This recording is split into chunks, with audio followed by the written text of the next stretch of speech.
Please, leaders of Nigeria, we are begging you people, our children are in the bush. I tell my son, if he no fit come back home, God will feed us. My husband do army work, 36 years. 36 years. They never encountered this thing. But small children are suffering in the bush. Now take our children, they make money. Nigeria leaders, it will never better for you people. It will never better for you people. I tell my son, if you no fit to come back home, no be by force. Make I even see is my son dead body.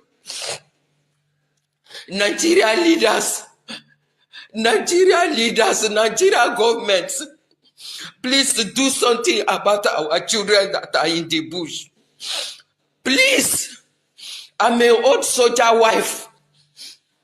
My son joined army. He dey inside bush crying with red tears. Please, Nigeria, we are begging you people, make na no leave. Make na no leave our children die every day. Please, please, and please, make na help our children. They are suffering in the bush. Now they sell our children, they make money, and then they are dying in the bush. Oh God, the God of revengeance, revenge for our children, revenge. I'm speaking this thing with heartbreak to see a soldier crying like this. God, where are you? God of revengeance, please rise, arise. Thank you. Thank you for listening to me. My husband do 36 years for this army, but still, till today, in remaining money, they not pay for and say if they pay, soldier go useless the money, they give her half of the money. Till today, my husband money is still there, hang in their hands. God of revengeance, the God of widows, will stand for me, he will stand for my pikin in the bush. Nigeria government, it will never better for you people. It will never better for you people. It will never better for you people. Thank you. Thank you for listening to me. Thank you for listening.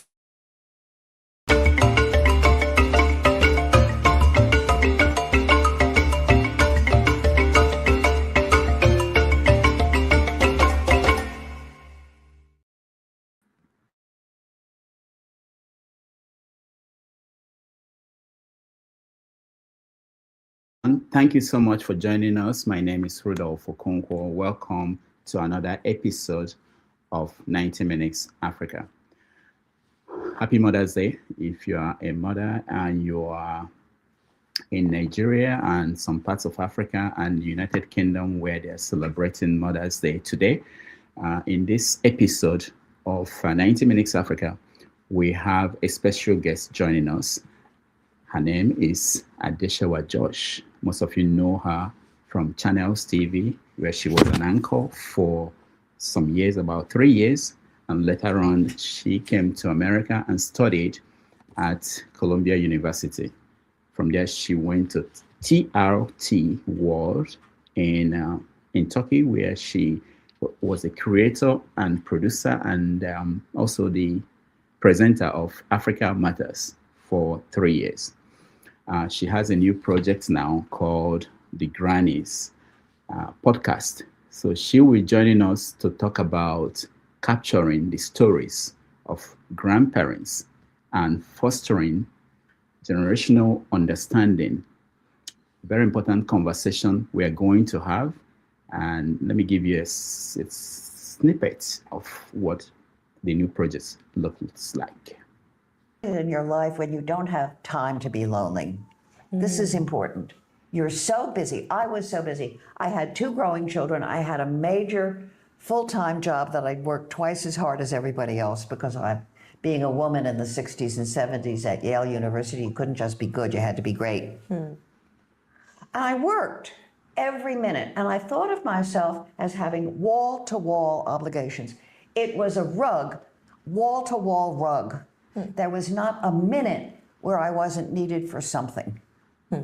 I rushed home to make dinner. My first husband wanted his dinner at 6 o'clock. I had 15 minutes between getting home from work. I cooked Chinese food, stir fry, and on and on and on. And so the question of having some time on your own just to reflect, walking to work was my time.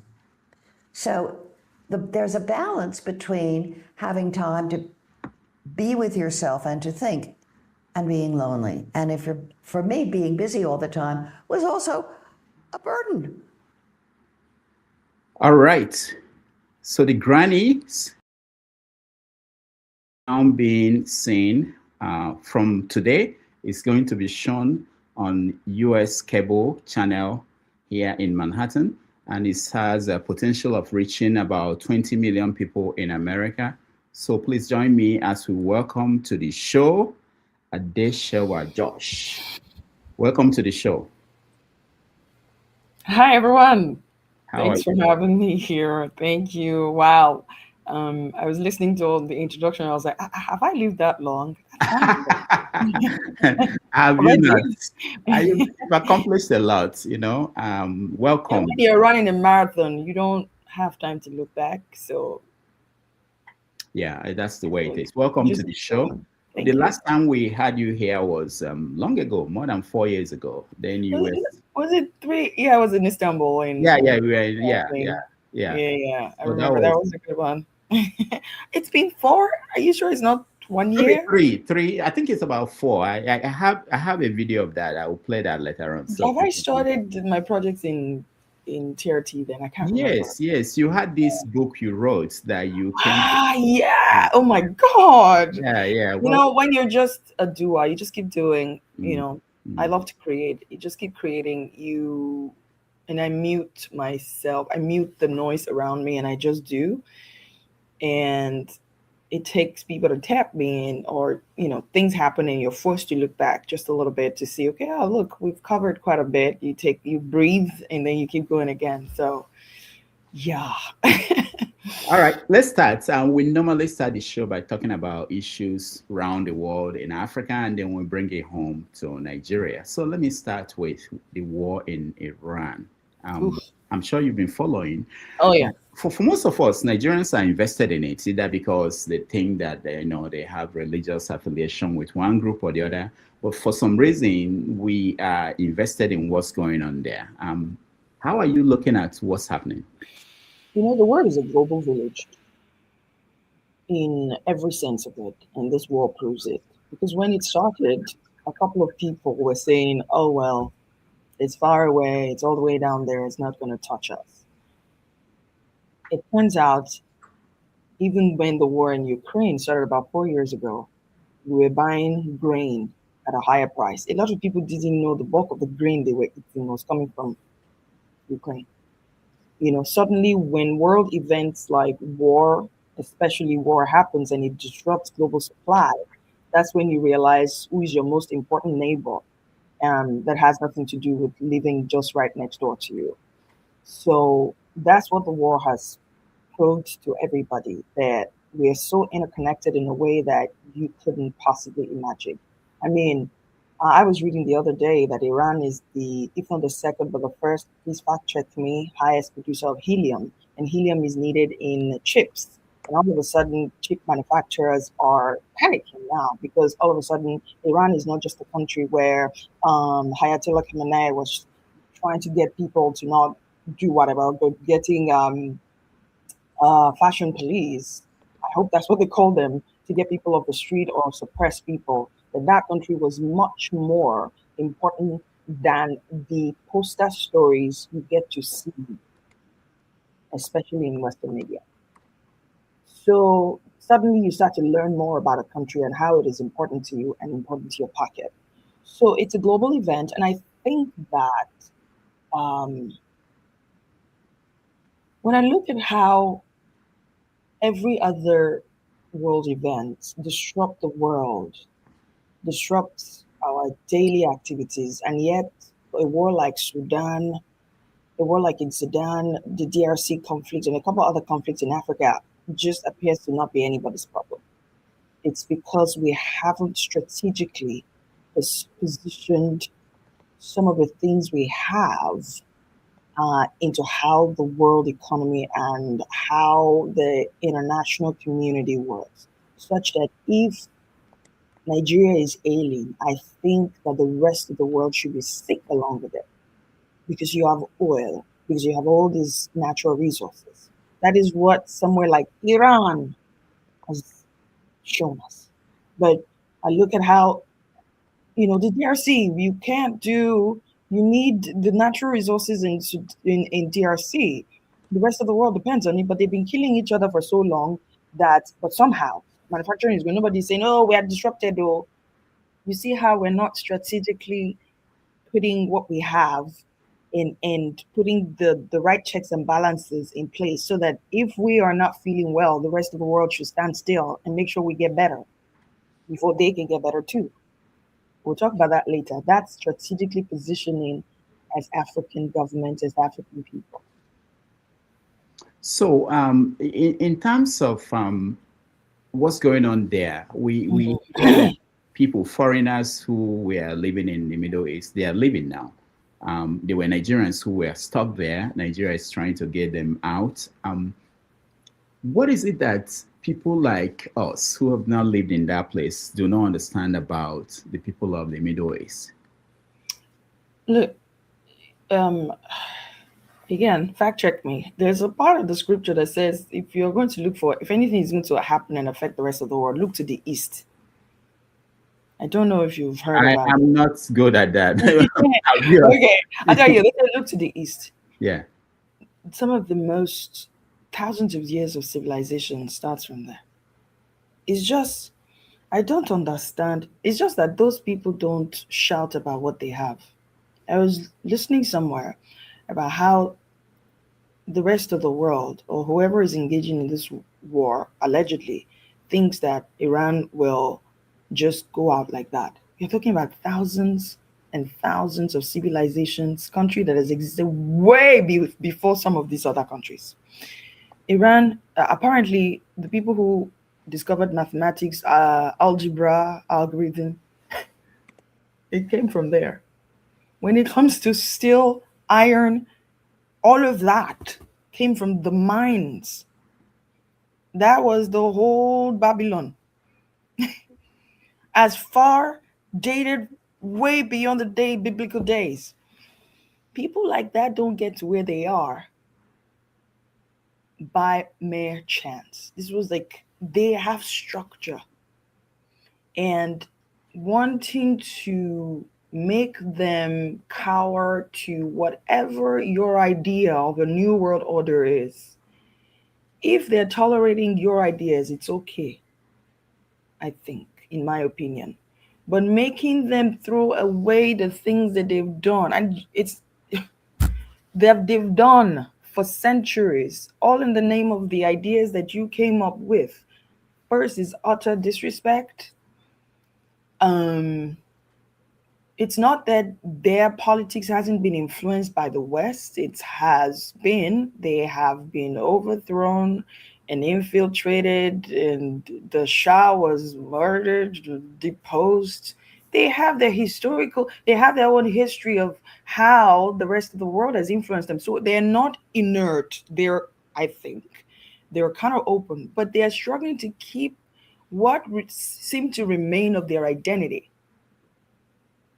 And that for them has been a struggle. I think you can also look at how China has evolved over the years and a couple of other Far Eastern countries. The force that is called the West is very powerful, but a few countries are saying we will chip away on the edges. because we need to modernize, we need to evolve, we need to change. But you see this core of us, this is our identity. We refuse to let it go. So in summary, that's what the Middle East is like. There is a semblance of what is happening in the rest of the world in the Middle East. But the core of it, when you get there, you still have to submit to the core of it, which is this is how we do things here. And with all due respect to you, you're welcome, but we are not about to change it for you. Yeah, that's something very important to understand. And for the Africans who are invested in that conflict, people look at it. If you're a Christian, they look at it like we're supporting Israel because Israel is our Jerusalem is in Israel. It's our people. These are our people. Then if you're Muslim, you're looking at it like Iran.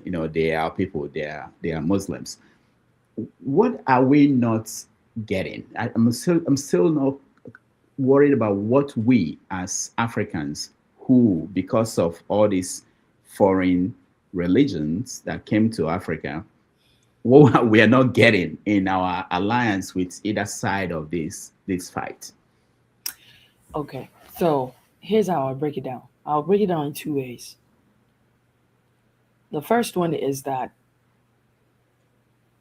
as a journalist, when the lines are blurred like this, for me, I just dumb it down to the people. I let the people drive. When I say people, all people, regardless of color, I let it drive my thinking, I let it drive my questions, and I let it drive my what, where, and why, Because at the end of the day, the people, we the people. I'm in America now, so it's we the people. Because when everything gets confusing and people's politics, people's interest hitting in their politics, it confuses you. But the way to get out of that is to come back to the basic instinct of humanity. We started this show with a woman basically crying for her son. That should, I nearly, I just picked up the tissue and said, you can't do this. That will move you. And that should be the basics of how we decide on things. So, does anybody really deserve to die on the basis of what? If they've done something wrong, let politics handle it. But at the end of the day, some of these cultures are actually very, very linked in that Middle East, in that area. So at the end of the day, you ask why should my neighbor die? If you ask the people in the middle, they don't want this. So for me, from what's going on, I try to stay away from the headlines, the top line of two governments fighting, because from time immemorial, for some reason, people create contention that just sort of excites them on the political level. But as a person, I dumb it down. Why are we even doing this as a person? And I go into my humanity. The second thing is that religion, not faith. Religion has always been used to organize society. So I'm not really a fan of religious wars, because who's benefiting? You should ask yourself. And when I say who's benefiting, is the average Jewish person on the street benefiting?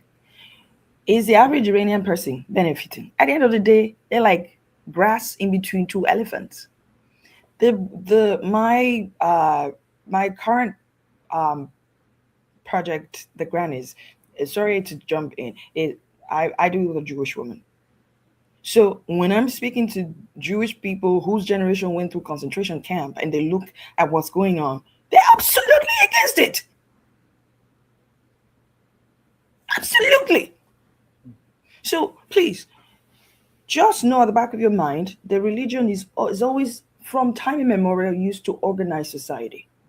There are people who use it as a tool of control. Okay? The other side, when I look at how should I participate in this, I'm looking at, was my neighbor hurt? And if my neighbor is brown and hijabi and all, and blood is flowing in their body, if I can help them, I go and help them. I don't care what the government is doing. That's my answer. One last thing before we leave the topic. Today is Mother's Day in most parts of the world. and we showed that video of a woman crying over the son who is in the forest fighting for Nigeria. Women in Iran, they've been protesting, not just women, but most of the time you find women protesting about the life, the suffering, and the treatment. And sometimes it becomes a pretext for other powers to come into those societies and say, you have to change. We want you to change. You are not using your resources to help your people. And there was this protest that happened just a few weeks ago where thousands of people were killed. What is the state of, I don't know if you've traveled to Iran or Iraq or most parts of the Middle East, but the role of women, and are they happy the way, are we being sold a different story? Are they happy the way the structure is, like in Saudi Arabia or United Arab Emirates, the ones you've talked to, are they happy the way it is structured, or do they want something more Western? There is no hard and fast answer to this. There's no one size fits all to this.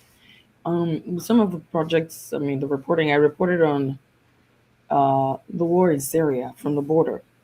And there was a time that some of the women came into Turkey, and they were trying to rally for support because the war was disproportionately affecting them. When war in generally disproportionately affects women. The women in Iran are about like 60% of the population or more in Iran. And you get to find that you can fact check that for me. So the way that the structure of the world, from at least in the West, in most places in the West, kind of wasn't designed for the women. In parts of Africa, we know that the Agojis and a couple Queen Amina and a couple of other stories remind us of how our women didn't need, in certain places at least that I have read, didn't need permission to do whatever they needed to do. Women ran kingdoms.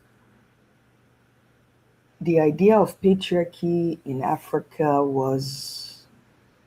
is just something I had to compare post-colonial reality with when nobody disrupted the flow of society in Africa. So the idea that women were always suppressed before they came, if you please, you can correct me, you've lived much longer than me.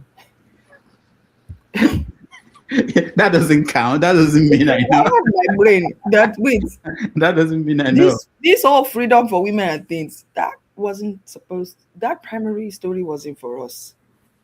They brought it because, yes, kings, and if you have money, the thing was, if you had resources, you can marry as many wives, but it didn't mean that the women were second, whatever, to their husband.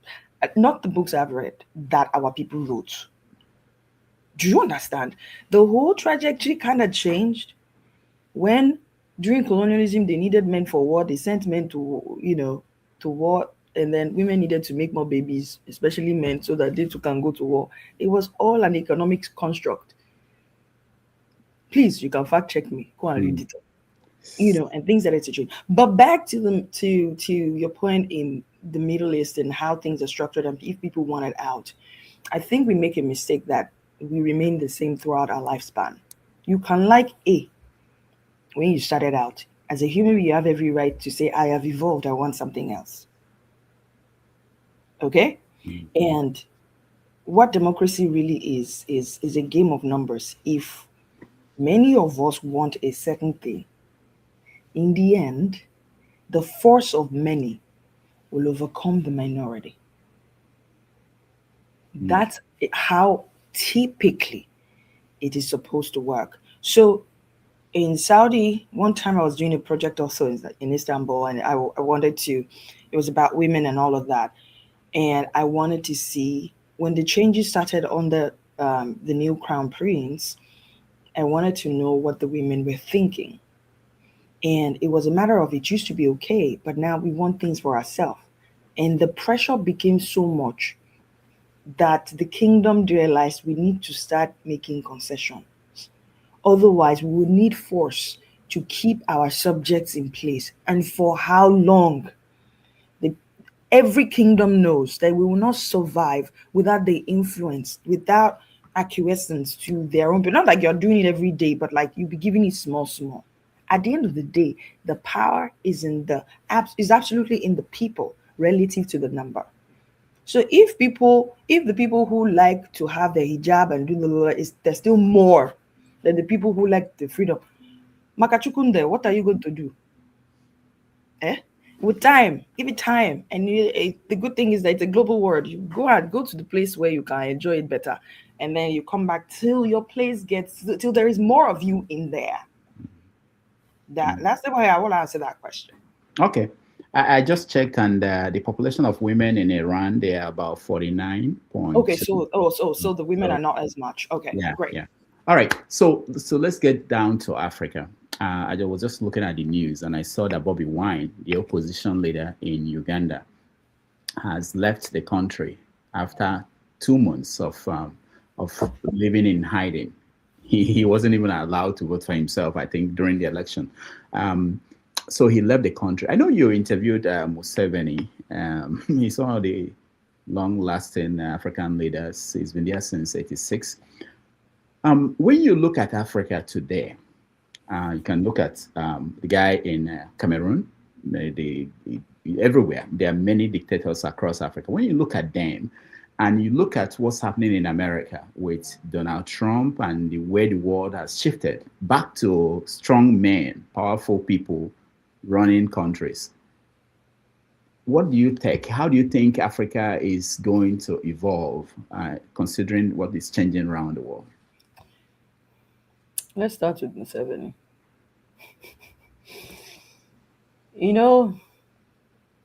Now I can see whatever I want. So,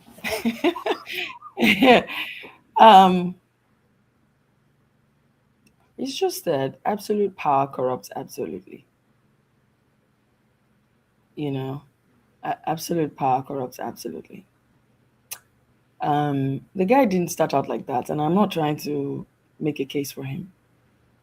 He didn't start out like that. People loved him.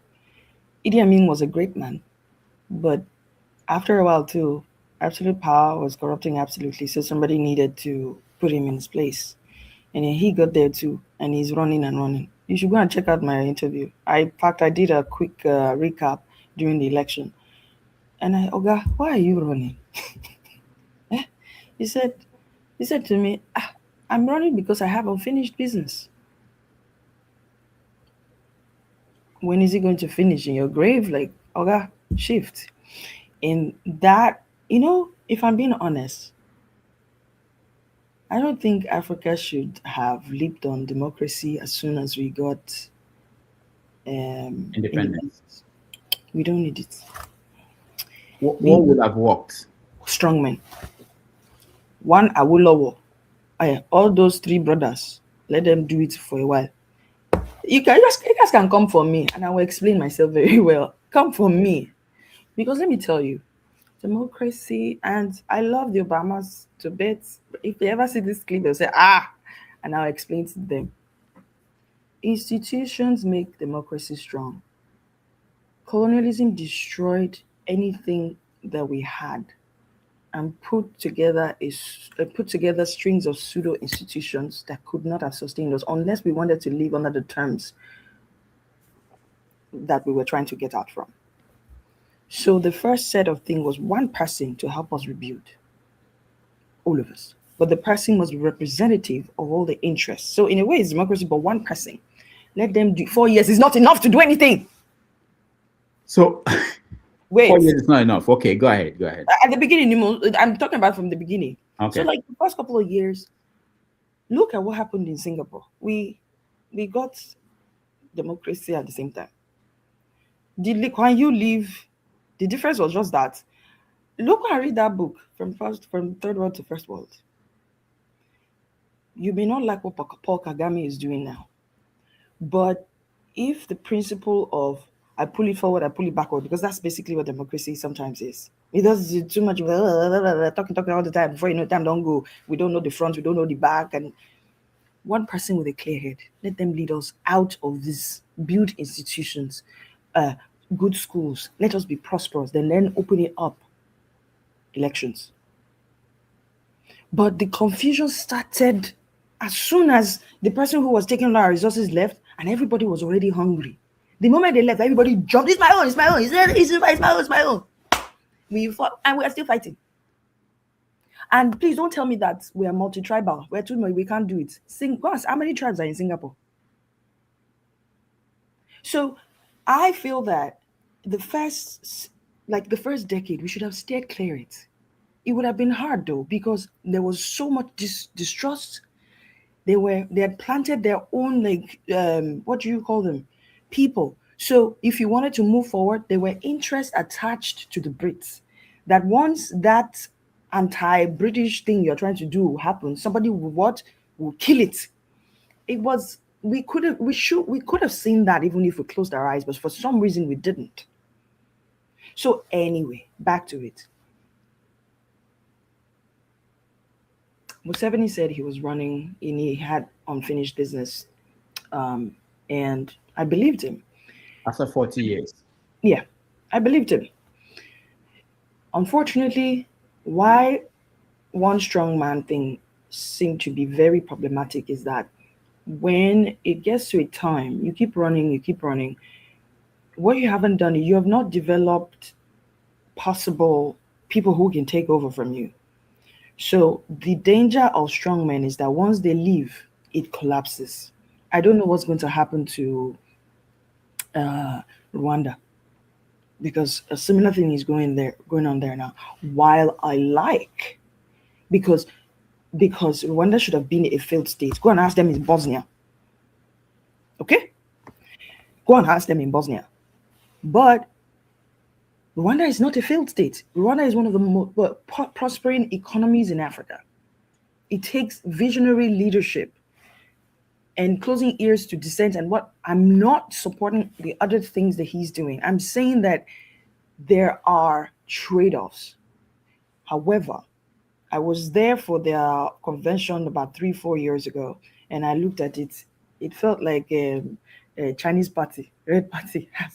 I said, hey, who is going to take over? Nobody. They said they were choosing leaders.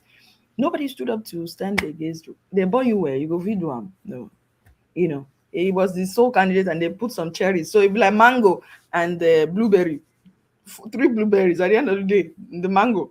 And he came and said, thank you very much for voting. And then that's how he became the candidate again. You get the problem with that is it's going to get old.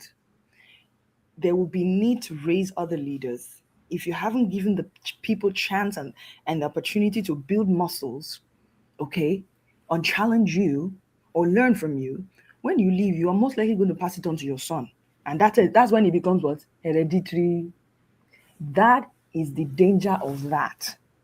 I think why I like what happened in Singapore was, of course, the West called Lee Kuan Yew a dictator. Don't forget.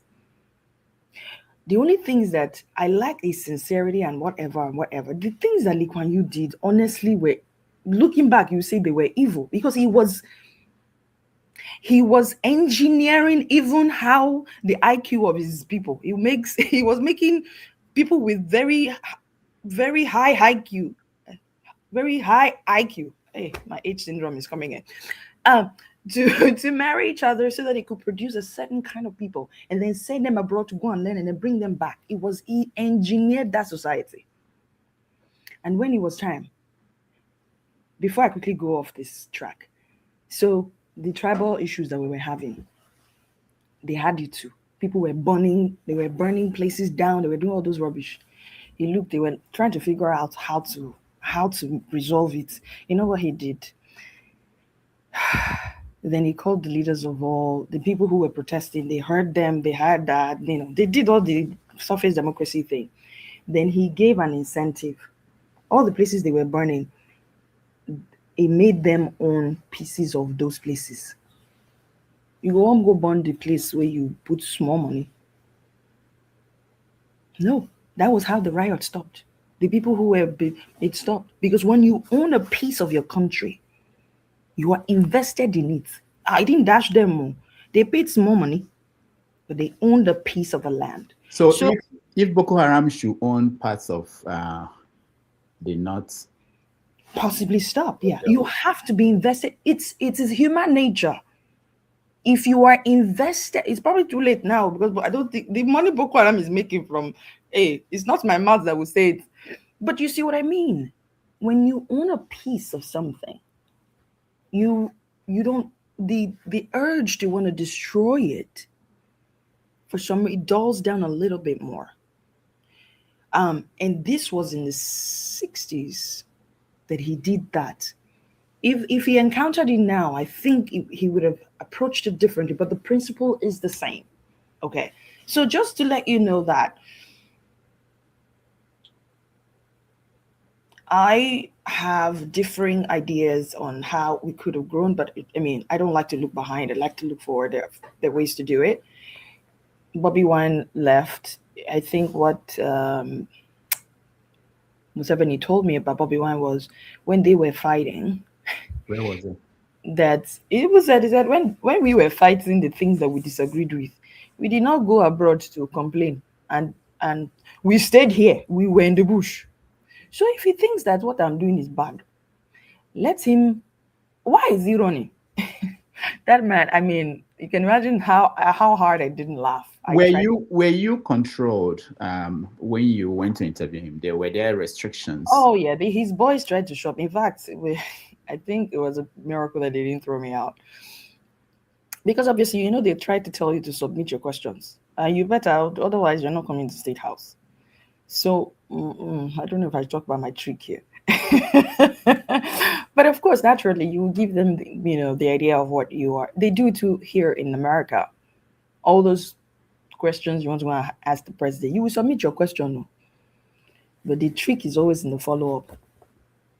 Okay, and then you veer off or somewhere. You find a way to redirect them to the things that they will be uncomfortable with. And there were many questions that, funny enough, he himself was not uncomfortable with. It was more of his aides, like, this was not what we agreed to. And then he would tell them, don't worry, I'll answer her. More like, I've talked to worse people. Hey, madam, ask your question. So I find all the presidents that I have interviewed, I find that they themselves are chill, but the institutions that protect them, they have to do their job, which is they have to keep you checked. Don't ask all those questions and things like that. So and then the thing you said about Bobby, I kind of see the sense in it, because right now there's nowhere to run. Everybody is now facing their issues. Europe is trying to figure out the US is trying to figure out the Middle East. Everyone's got their problems now. So whatever politician has a problem now, you can't not look to the US as a standard of democracy. Unfortunately, not at this time. Okay, so I know that Museveni's son is being prepared to take over from him. Make me do this. In Nigeria, we're going back to Nigeria now. People are proposing that Tinubu needs more than 4 years. In fact, somebody said he should have 16 years.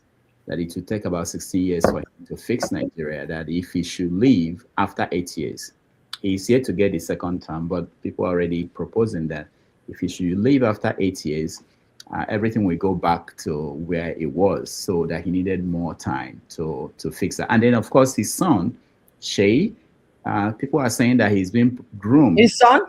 Yeah, he's been prepared to be. His son? Yeah. His son? Shay, his son? Oh, don't. Yeah, nothing. I didn't hear that. I didn't say it. He's preparing. It was AI to be the governor of Lagos State, and then from there to take over, run the country. So when you hear stuff like that in a country, multicultural, multi-ethnic country like Nigeria, where people have not even accepted the nationhood, people are still questioning the nationhood. Because they can't trust the contract, the social contract between leadership and people is broken. And a good example is the mother we saw crying, where when you pay taxes, you don't trust whoever is taking the tax on the other end to do what they're meant to do with the money. So instead of paying for your NEPA bill, you'd rather buy petrol to power your generator, because at the very least, you know where that money is going to, even if it meant you do it 10 times. What we're battling is trust. And over again, the average Nigerian has tried to trust the government. It hasn't worked. So they take matters in their own hands. So what we have is OYO, on your own, everyone trying to figure it out. Have that at the back of your mind. And it's hard. It is more expensive, actually. But at the very least, you know you have control over your outcomes. In Nigeria, you don't have control over your outcomes. And that's where it's scary. That brings me to journalism. You've been there for 15 years, at least. You've covered Nigeria, covered Africa. And I want to know, do you think that journalists, and because people blame journalists for most of the things that are wrong in the country, people I don't think it's fair, but I hear them. People like you don't do your job very well. That's what I hear. They don't mention your name, but you are a journalist too. You are still a journalist. So people like you don't do your job. That's why things are messed up. So, how do you assess the media in Africa? That's a huge subject for me. Listen, there are people who are still doing it regardless. There are people who are doing their job, who are doing their job. It's difficult because, and I tell you something, when I started my career as a broadcaster, as a TV journalist, and this is a very personal story. As you know, if it is not you, Oga, I'm not the type, you will never find anything seriously personal about me anywhere, because I don't have time. I'll speak to my mirror, but I'll tell you what, when I was very sincere about my why, two things were important to me. If I work, I better have money, because I cannot be working like an elephant and be eating like an ant. It has to be worth my time. And I said that to myself almost 20 years ago. So you will never find me where I'm working and I can't pay my bills. There have been, it's different from when you're transitioning and, so I always kept that in front of, as part of the things I prayed about. Like, God, speaking to Yoruba, Jeki Showo mi koto mije. Let whatever I do be able to, sustain me. Bless it, so that I'm not lured by other stuff. This is why it's hard for me to make a very straitjacketed judgment about what's going on. Journalism, as you know, is not especially when you start off, is not something you do and be wealthy. It's almost like a calling, because I could have been anything I want to be. A pilot, I could have been, because I have the brains for it. I started as in the sciences, chemistry, biochemistry, but then I did television when I was young, and television came more naturally to me and made me happy. I felt more fulfilled. So my point is, it's tough to be a journalist and be able to sustain yourself in Africa, and more so now in the West too, because you see all the layoffs. That said, it shouldn't affect the core of what we do. It's like saying that you're a doctor, but because you don't make money, you go and become quack and kill people. It's not an excuse. So you still have to do your job. When I'm so lucky that I cut my throat, is it my teeth or my throat? Is that the English? No, teeth, I think. Okay, because cut your throat, you die. You're gone. After that, you're gone. So, I did that at Channels Television, and I'm forever grateful. By the way, I spent, it was 5 years I spent there, because I was there till 2016, late 2016. Okay, so about 4 years, not up to 5, that I spent there, and I learned from the best. Jomomo would teach you the best, and you put it in your hands. It gave me his platform. I had something, but something wasn't enough. And as I grew older in the business, I knew that talent wasn't enough.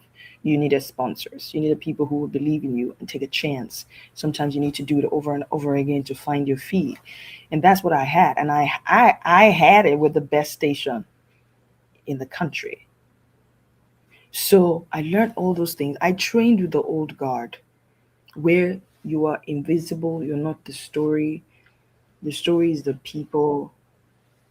It took me coming to America to know how to put my opinion in anything.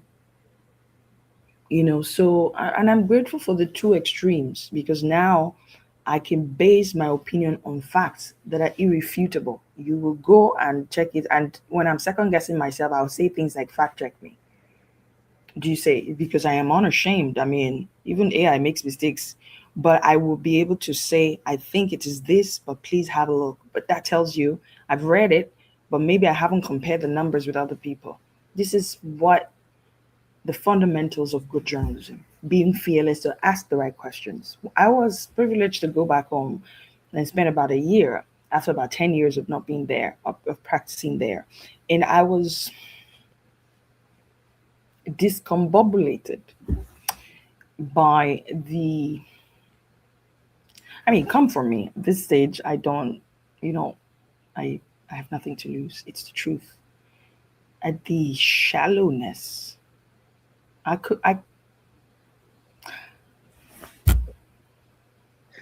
Nobody's watching, don't worry. You think? It was unbelievable. I did an interview that went viral, not because it was the best interview I've ever done in my life, but people received it well.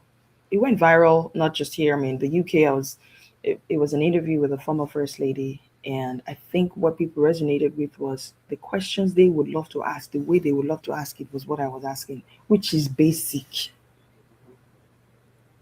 Which of the first ladies? Which one? It was the former first lady of Lagos, Fashola. Okay. Mrs. Fashola. And for me, I wasn't doing anything out of space. It was just what I was supposed to be asking. Direct. And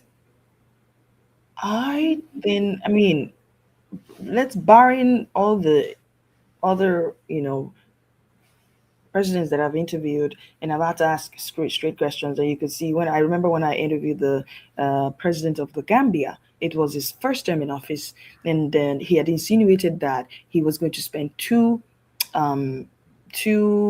what's it called now, terms. He had campaigned on one term because they wanted Yahya Jammeh gone after years. People were traumatized from that experience, so they didn't want anybody who would then spend forever. So he campaigned based on that. Like, I'm an outsider, I just want to do it. Then he realized that 4 years wasn't enough. Then so when I saw where the conversation was going, I said, but sir, you campaign. The reason why people chose you is not because you were a politician, because you are a businessman. Are you not going to? He said, when you get in, you realize that it's not as easy as I said, so you will run again.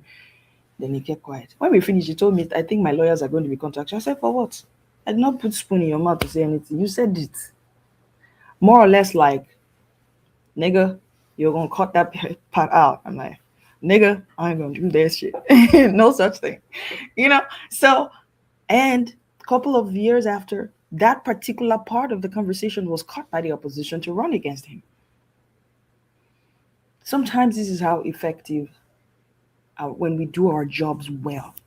When I was doing it then, I didn't have anything in mind that, it's going to go viral. Sometimes you do it, nobody sees it. Sometimes you do it, people see it. But you see, it doesn't change that you keep on doing your job. Now, what I noticed on the other side is that there is this new economy. There's this new sort of journalism that is coming up, which is the creator journalism. I would not lie about how unsettling it was for me, because I saw the trend 10 years ago, and I said, never me. Uncle Rudolph, they do them too, because that's where the market is now. I'm sorry. But the difference is I still have depth. Unfortunately, when you turn on now, what you see on TV are talking heads with no depth. is hard. And invariably, what that means is you are letting people go. You're letting them off the hook. You're the fourth estate. You're supposed to be holding them responsible. But how do you hold your provider responsible? That's what I'm gonna say. So it is a place between something and a hard rock. I'm forgetting all these metaphors. You're between something and a hard rock.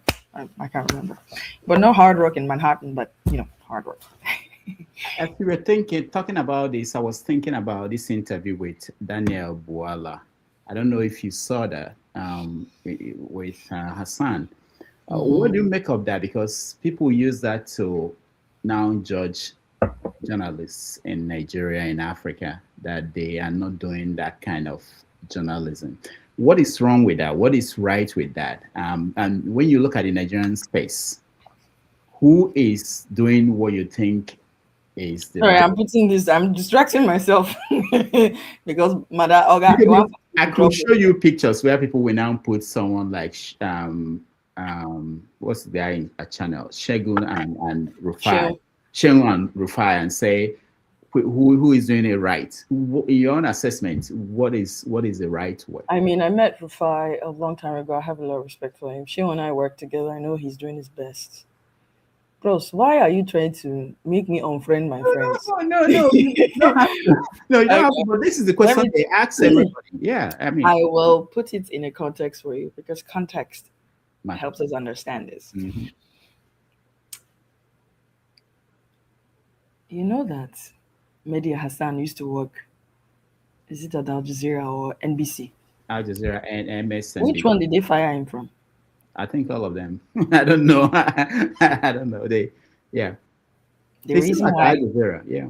And I know that the conversation with that they had was the platform where they had the conversation was there's this series that Al Jazeera has. It's called AJ something. AJ is a conversation, so it's kind of like outside of the editorial control. He has a show. He has his own company called Zeteo. When they fired him, what am I trying to say? There are principalities and powers called bosses, boards of directors. And it's very real. He is able to ask pointed questions like this. Mehdi is able to be completely Mehdi because he's no longer being meddled with. Let me tell you something. Journalism is the only profession I know that is at the mercy of the platforms that it works with. If you're a doctor, you're a doctor. If you're a lawyer, I say that one to get. If you are a plumber, you're a plumber. But if you're a journalist, you're looking at the medium. What would the people like? If I go and say this now, they can yank me out. So what you see, new journalists who have made and built a concrete brand for themselves, they're taking the chance on themselves and building platforms where they have absolute control and can say anything. He that plays the piper dictates the tune. I got that one right.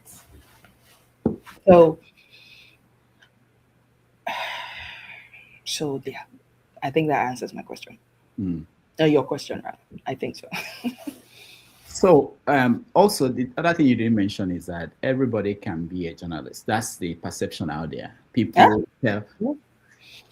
That's the perception out there. People tell. I hear people tell journalists that you don't know what you're doing, and I wonder, do they tell doctors you don't know what you're doing? It's not their fault. They have seen us finish. They've seen our yarn. It's their camera now. Everybody in front. I said, I'm telling you, when do you see this thing I see every time? Or there will be an accident or an event going on. Somebody will come on with a camera and say, I'm at the bridge. I'm reporting live from and Please don't call me a journalist. And that's what they're a reporter, yeah.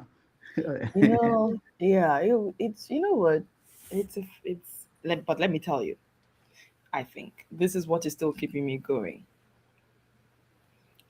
And at the same time helping me to evolve. I know that the basics of the prompt of what we do, the what, where, why, how, when, all the WH, technology has taken it away from us. It used to be exclusive to television or radio, and the people who work in there to go.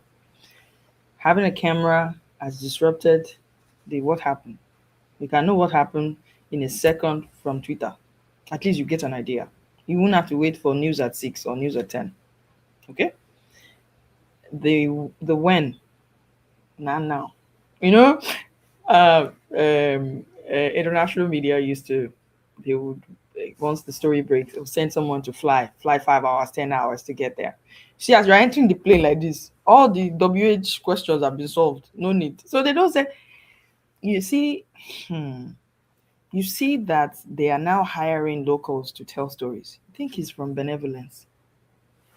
It's because the business model has shifted. If we send someone, it's more expensive. 2, the whole story has gone viral before our reporter gets there. Let's find someone, as soon as it breaks, let's find someone there who can quickly. So we're seeing more diverse faces on TV. Not because they like you.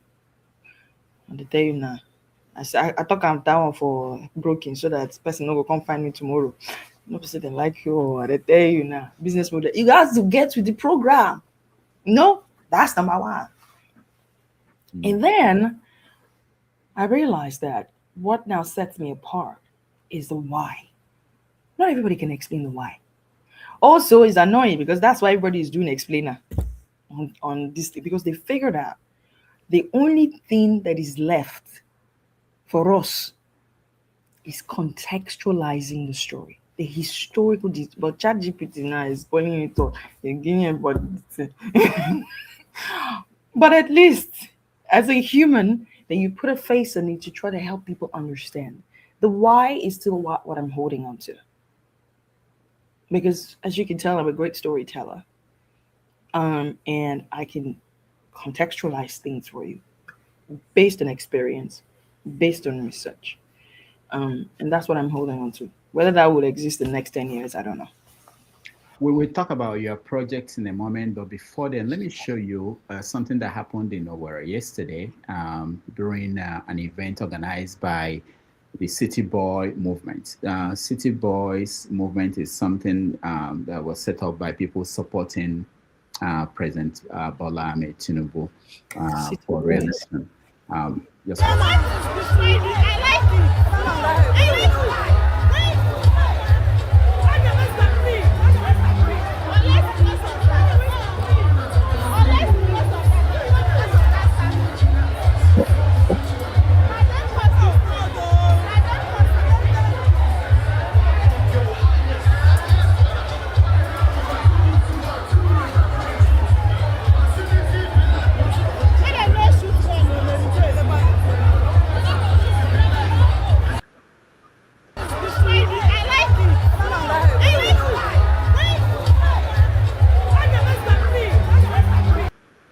All right.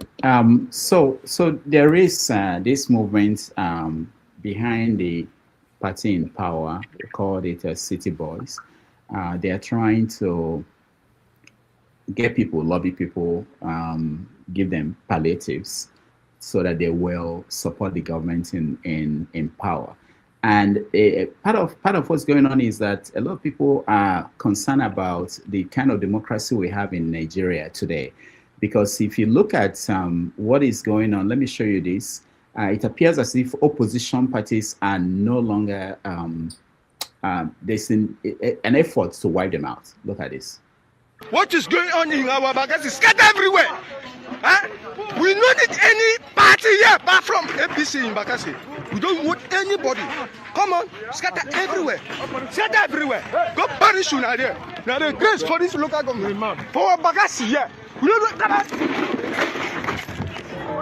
Scatter everywhere. Come on there. Come on. Everywhere must shut down. We don't want any party here. That APC. It's party. Go and call now Chapter Chairman to call our this thing. We don't want APC anywhere. Shut down. Call them and tell them. Scatter everywhere. Come on, scatter everywhere. This Bakassi, when we dey shot, you see you. Come on, lie down. Come on. The crate, stop. The crate is there in that place. The crate. You know, fire on it. Oh, see, Baba. We'll scatter all of it. That's the crate. That I signed the Electoral Act. We don't want I have no choice. I don't want to throw the country into turmoil of argument of nothing. There is an overwhelming majority by the National Assembly that passed the law. If I have serious question or reservation about it, I will have raised it, but I have not. I have submitted myself to the principle of rule of law, democracy. I signed. The rest is history. We meet at the polls. The game is sweet. Only when you are winning.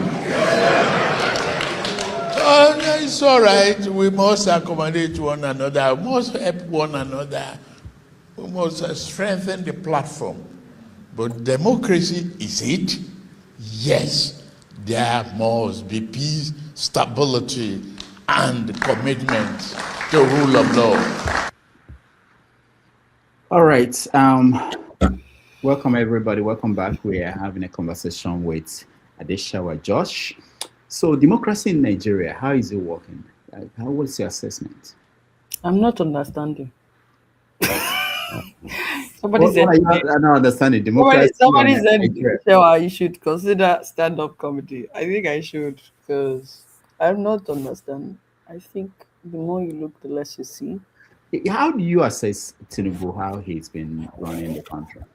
You know what make a go out? I cannot hear you.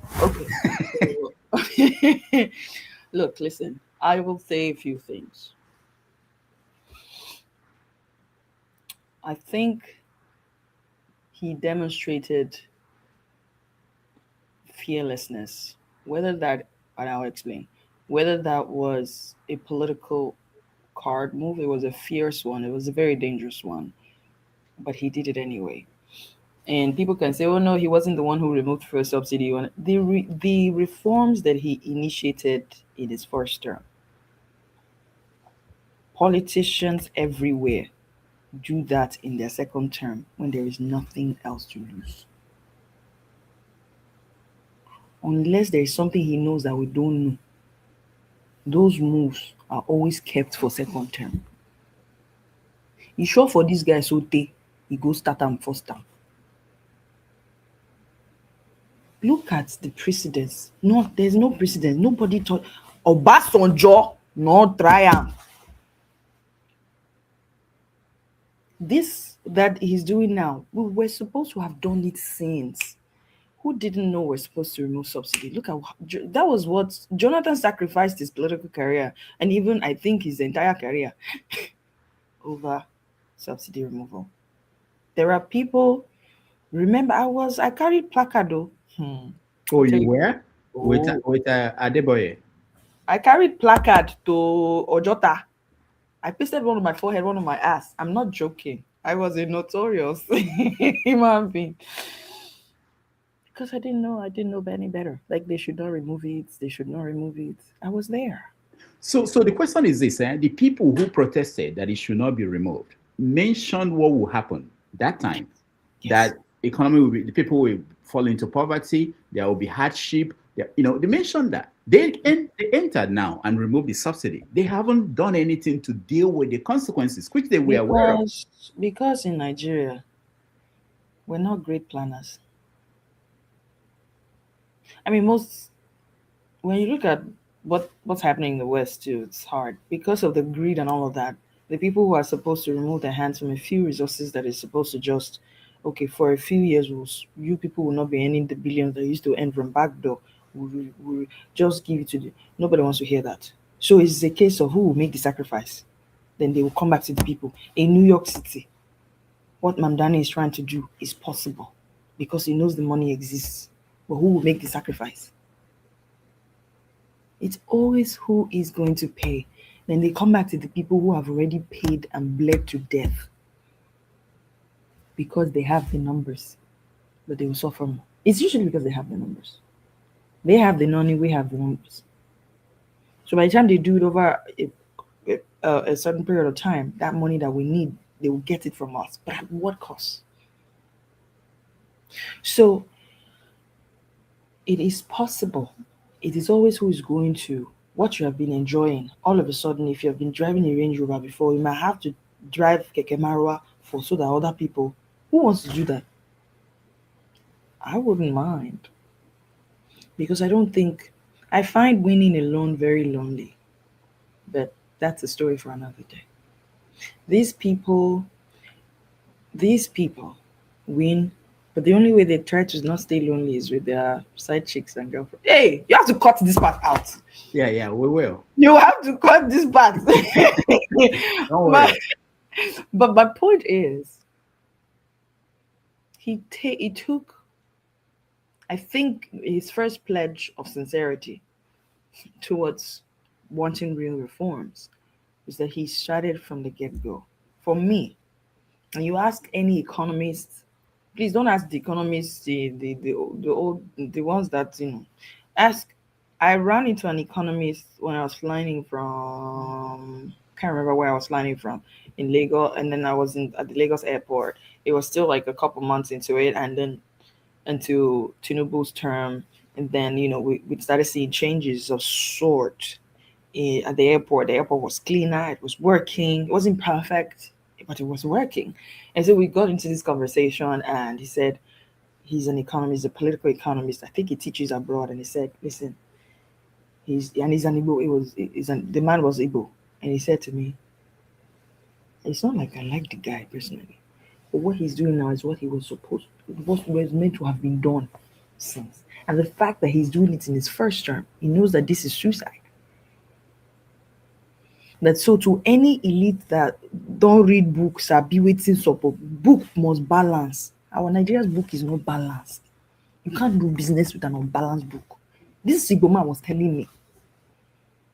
He said, and I said, so do you speak to each other? He said, no, that's my business. But I just know he's doing the right thing if they stay the course. Now let's talk about all the other things he's done. So you're telling people to take the risk, adjust, drink Gary for some time, but we have people in the cabinet splashing money around and rubbing it on our face. Even if it's money they've saved over time. Are you people okay? No, I thought the sacrifice would start from the presidency itself before other people. Because if the president is buying new jets, buying new fixing the jets and all, yeah. It doesn't. So the optics is bad. This is why they need strategic communicators like us to help them. Because I would understand that this guy was a businessman. Because look, I'm not comparing these two, but look at Donald. I'm not saying last name. Look at Donald. Okay, Donald has money. Well, can get money. He's a businessman. He can get money. Whether he has the money sitting in his bank is not. But a businessman become president. He has access to money. He does not need his salary to do anything. But and look at how they manage that part. He said that he's not collecting salary. So money from Alago and all the other this thing will pay. If you see him wearing any shoes, it's not his salary. Look at how they played. Look at that. It was strategic from the get-go. And they love him for it, his base. These things, everything in politics is optics. If you go out and scratch your nose like this, it means something. But that story, you can call me for consultancy another day. We're talking about it. All right. So let's take a break. When we come back, we talk about the Grannies, your podcast that has just been picked up. It's beyond the podcast. It's a platform. But You can expand on that. But that podcast is the anchor of your new company, which is a studio that you set up. So we'll take a break. When we come back, we will talk about that. Thank you. Awesome.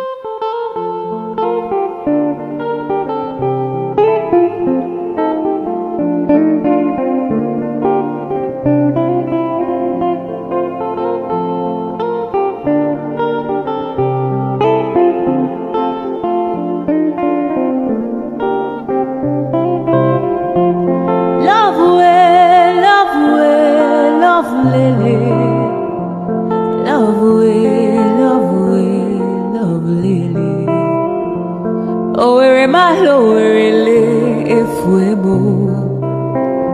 Alowere efuemo. I am adurelele.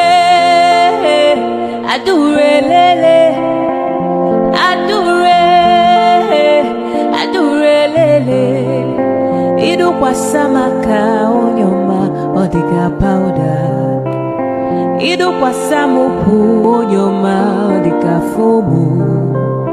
Idu kwa samishi onyoma odika pilo. Ololololo aturubu ebule wakamwa iwariwo. Ice Rosa Olerio, Rosanna Olerio, Adikadimba. Adure Olerio, Aturuwe bule waka wa iurio. Adure lele.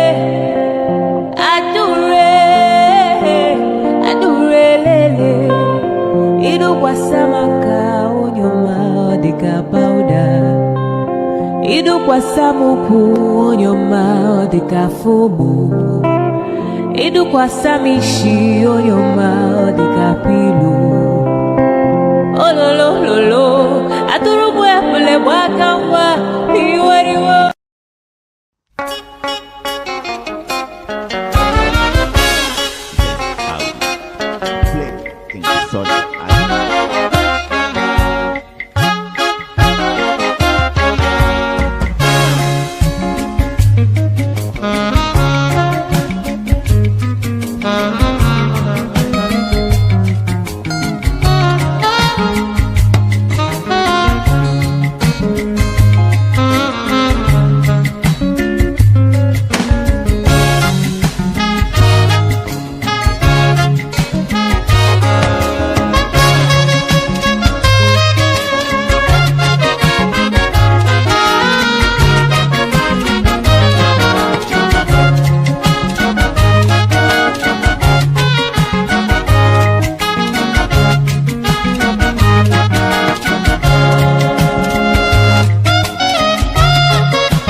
In your life when you don't have time to be lonely. This is important. You're so busy. I was so busy. I had 2 growing children. I had a major full-time job that I worked twice as hard as everybody else because being a woman in the 60s and 70s at Yale University, you couldn't just be good, you had to be great. And I worked every minute. And I thought of myself as having wall-to-wall obligations. It was a rug, wall-to-wall rug. There was not a minute where I wasn't needed for something. I rushed home to make dinner. My first husband wanted his dinner at 6 o'clock. I had 15 minutes between getting home from work. I cooked Chinese food, stir fry, and on and on and on. And so the question of having some time on your own just to reflect, walking to work was my time. So there's a balance between having time to be with yourself and to think, and being lonely. And for me, being busy all the time was also a burden.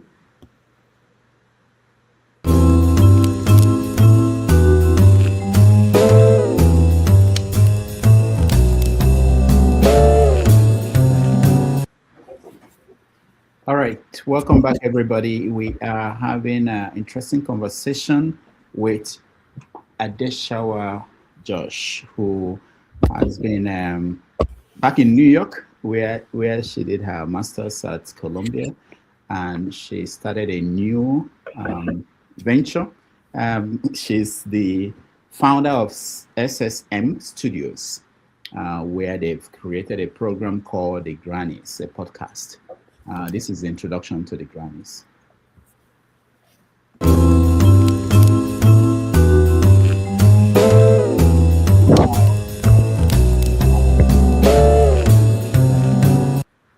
All right, Josh Adesewa, welcome back.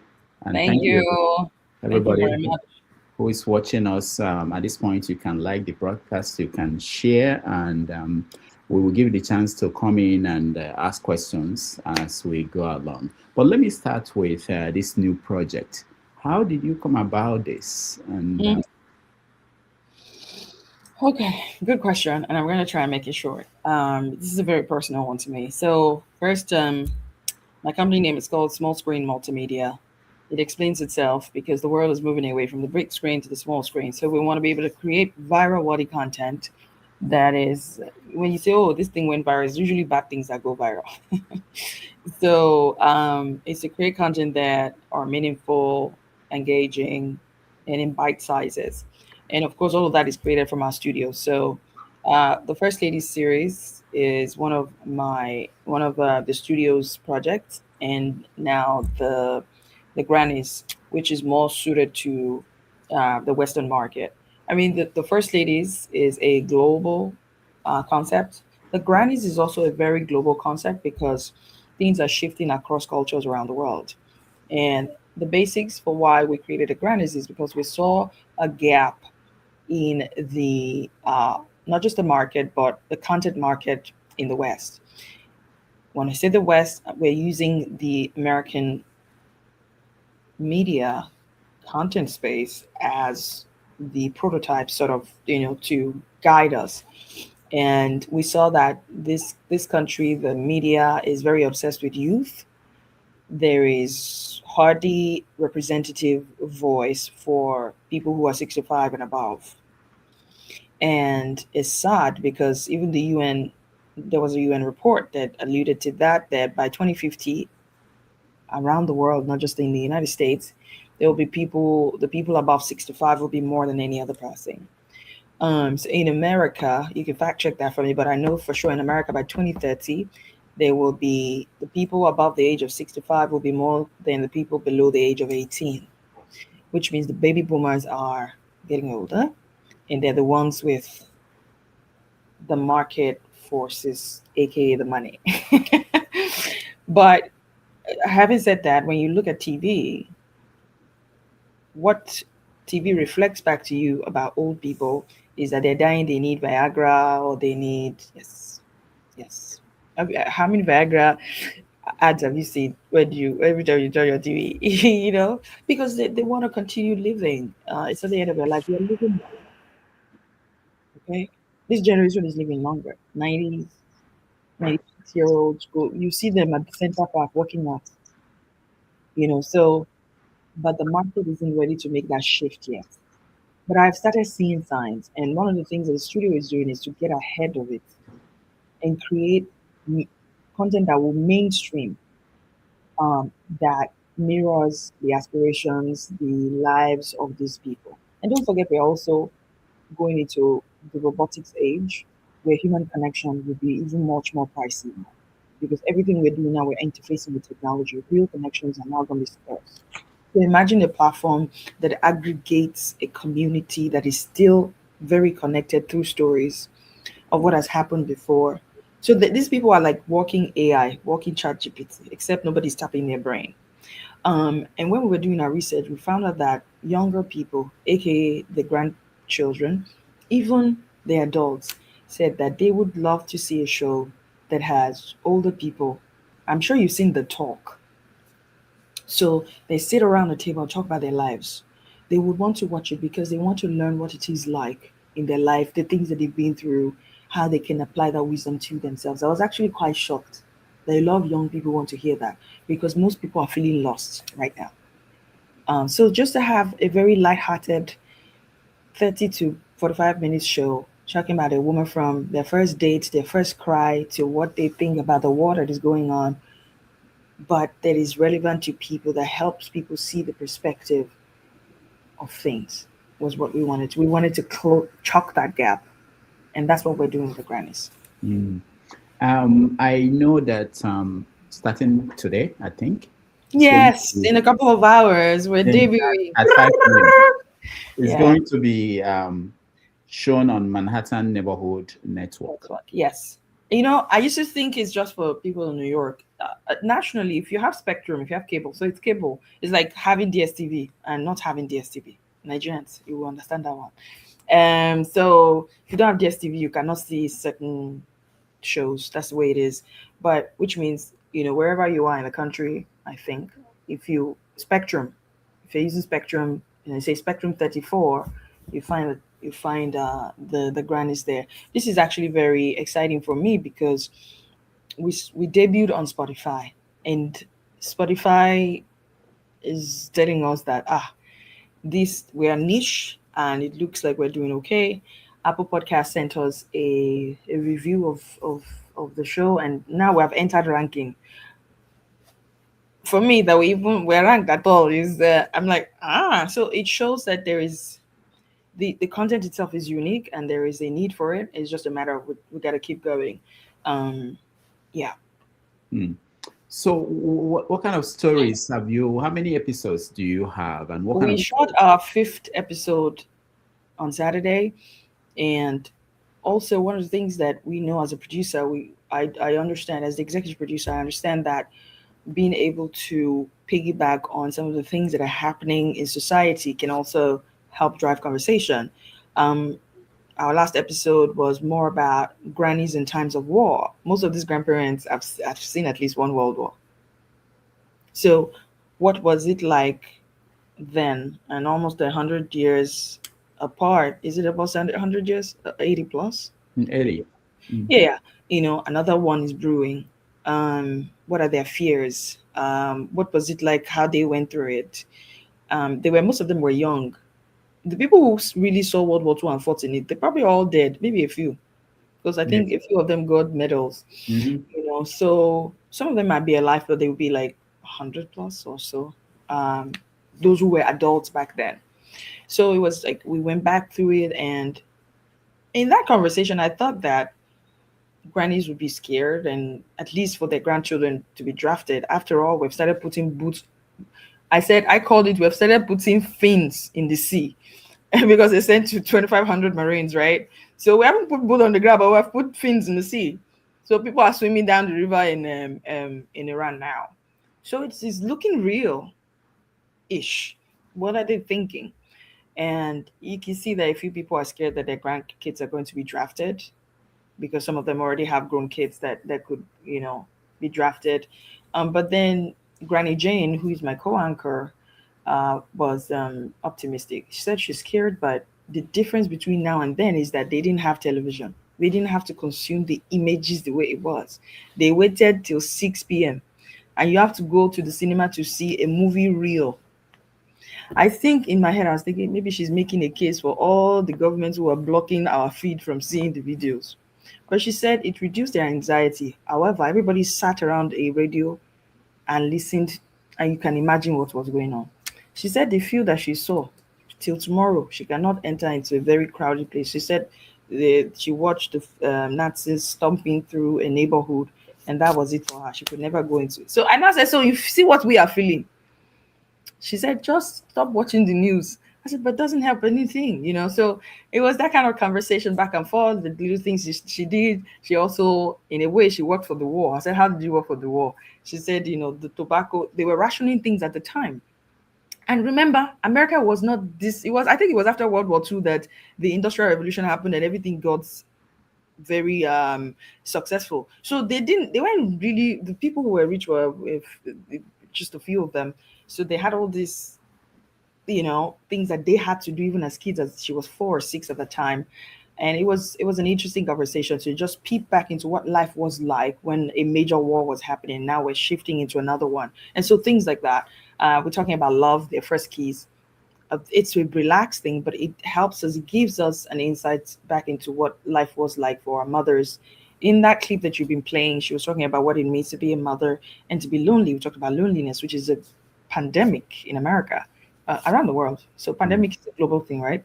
Okay. So anyway, so these are some of the topics we discuss, and it helps us to explore the themes of aging, themes of healthcare, health givers. These are some of the sponsorship and partnerships that we're positioning for. And yeah. How are the grannies responding to the show? Oh, it's been great. Imagine seeing yourself on television at your age, and you're telling your friends, a few ones that are alive and well, usually in front of the TV, and they're talking to each other. Whoa, she's on TV, but our primary audience is people like me, and that's one thing that people miss with this whole concept, because adult relationships with parents get very difficult when we get older, especially when you start having kids too. So it's navigating, in-laws, navigating like real conversations that people really never have. You know, one granny keeps telling me, I don't see my grandchildren because the person that my son married will not let me see. You think it happens only in African households? It happens here too. And then so they're talking about why that happens. When you go to their house, you criticize the person's cooking all the time.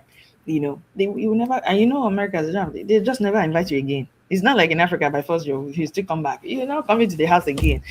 So like really interesting conversations like that make them look back into some of the things they've done well, some of the things they could have done better, etc., etc. And the feedback has been in most societies, like in Africa, you know, wisdom is also transmitted that way by grandparents telling stories. So is that one of the things you are aiming for with this? Oh, absolutely. But doing it a way that it's not too. Yes.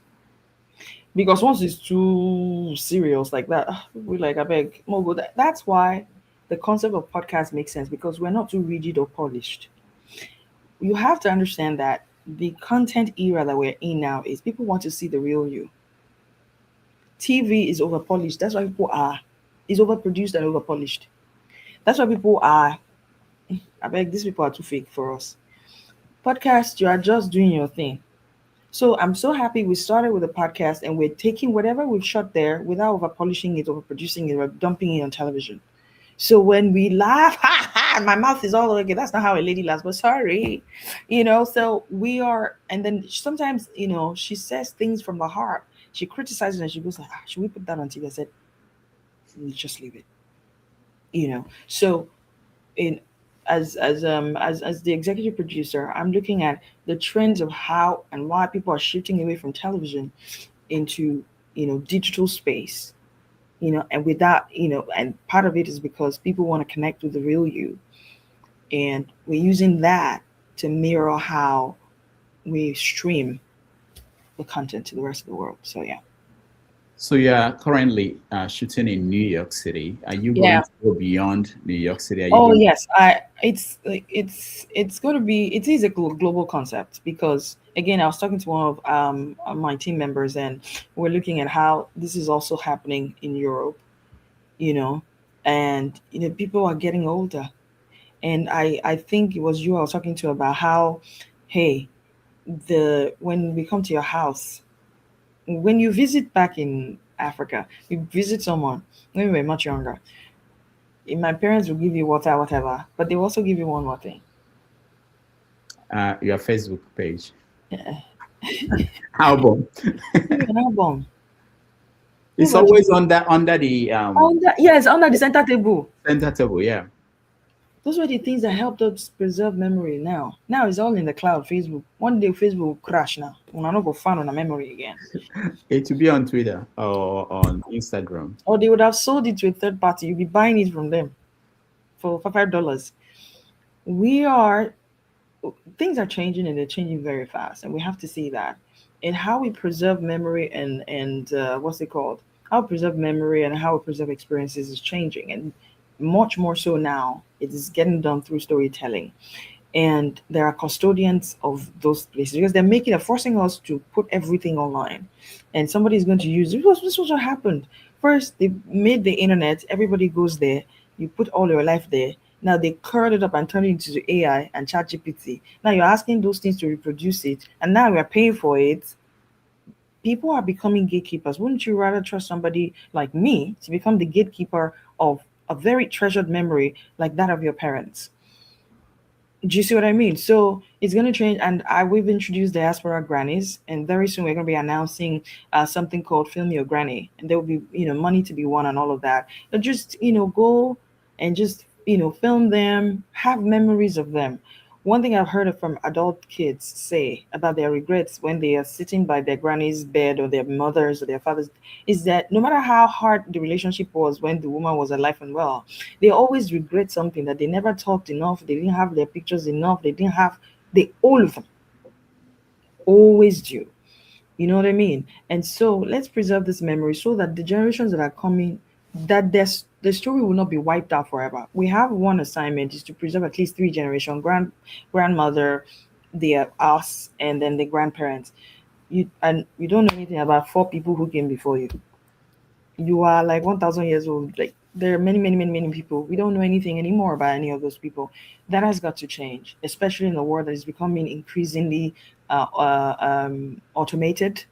We need to create an oasis of human interaction and preserve the memories of our loved ones. And I believe so much in that. There's money to be made in it, but also there's meaning to be made in it. And I believe that so much. So people who do not have Spectrum, where can they watch it? Or people Oh who yeah, are so it's a States? global. You can watch it. There's a live stream. I wish I give that to you. Oh, you can send it to me. We can put We it can up. stream them. Okay, we can just put them now. I think it's in the. You can go to the comment section and write it, or a private chat and send it to me. Okay, let me go. Yeah, I will share it. Yes, so it's very easy to find. And I think it starts at, it said 5 p.m. today Eastern. 5:30. New York time. Okay. Yes, it's a bi-weekly show, and we're going to be doing a lot of partnerships with communities that are anyone who has anything to do with the longevity economy. Can you still see me on the screen, or am I gone? No, you can see you. Fabulous. The one thing also is, a few people have figured it out so soon. There are people who are giving support to they're giving support to ideas around supporting people who are getting older. Because ideally by 70, everybody just expects that you are of no use. But these people are living longer. That's the thing. And the same shift is happening across cultures. Yeah, even in Nigeria. Yeah. Yes, you're starting to see people who are going beyond the 85 and still very active, and you're like, So And the also, question, the children are now busy. It's not like before where the parents will go to their kids' house and stay. exactly. So So they're being outsourced. Can you imagine? It used yeah, to because be, I'm hearing that people are setting up old people's home now, where old people in yes. Nigeria. I was So talking what about this. these Mhm. things that we are talking about when we are in the West and complain about the life there is coming, is It's going, coming. It's coming going to round. Nigeria in Africa. Yes, because Yeah. people are living longer and Mm. healthier. You know, when you see how people are doing the exercises and avoiding diabetes and avoiding extra weight, those are things that naturally helps you get older. Live a longer, more healthy life in general, and you just find out that you can live longer. So when you live longer, what are you going to do? So does it all mean that you and hard news those days are gone of you? No, no. See, the Okay. thing is, what is hard news anymore anyway? I thought we talked about how things have really, really, really changed, and the what, where, why, sorry, how, blah, blah, blah, blah. They've solved that one with digital this thingy. What is left of hard news is why, and you being able to explain and bring people to the understanding of what's happening, and that can be done. The medium of how we do it is now what's more important than and I've heard this so much. There's actually a book about the news and the medium is the message. It's always been, but I don't think we realized it, but now the medium has become even more so the message, the kind of place where you get your news, and things like that. So it's not over for me. No, never. I mean, if anything, I'm evolving. I'm embracing the journey. All right. We have some of our people here already, and we want to begin the conversation. I will Oh, call. wow, Dr. D, I thought you said we are the only ones here. Now I'm making you shy. No. They were hidden.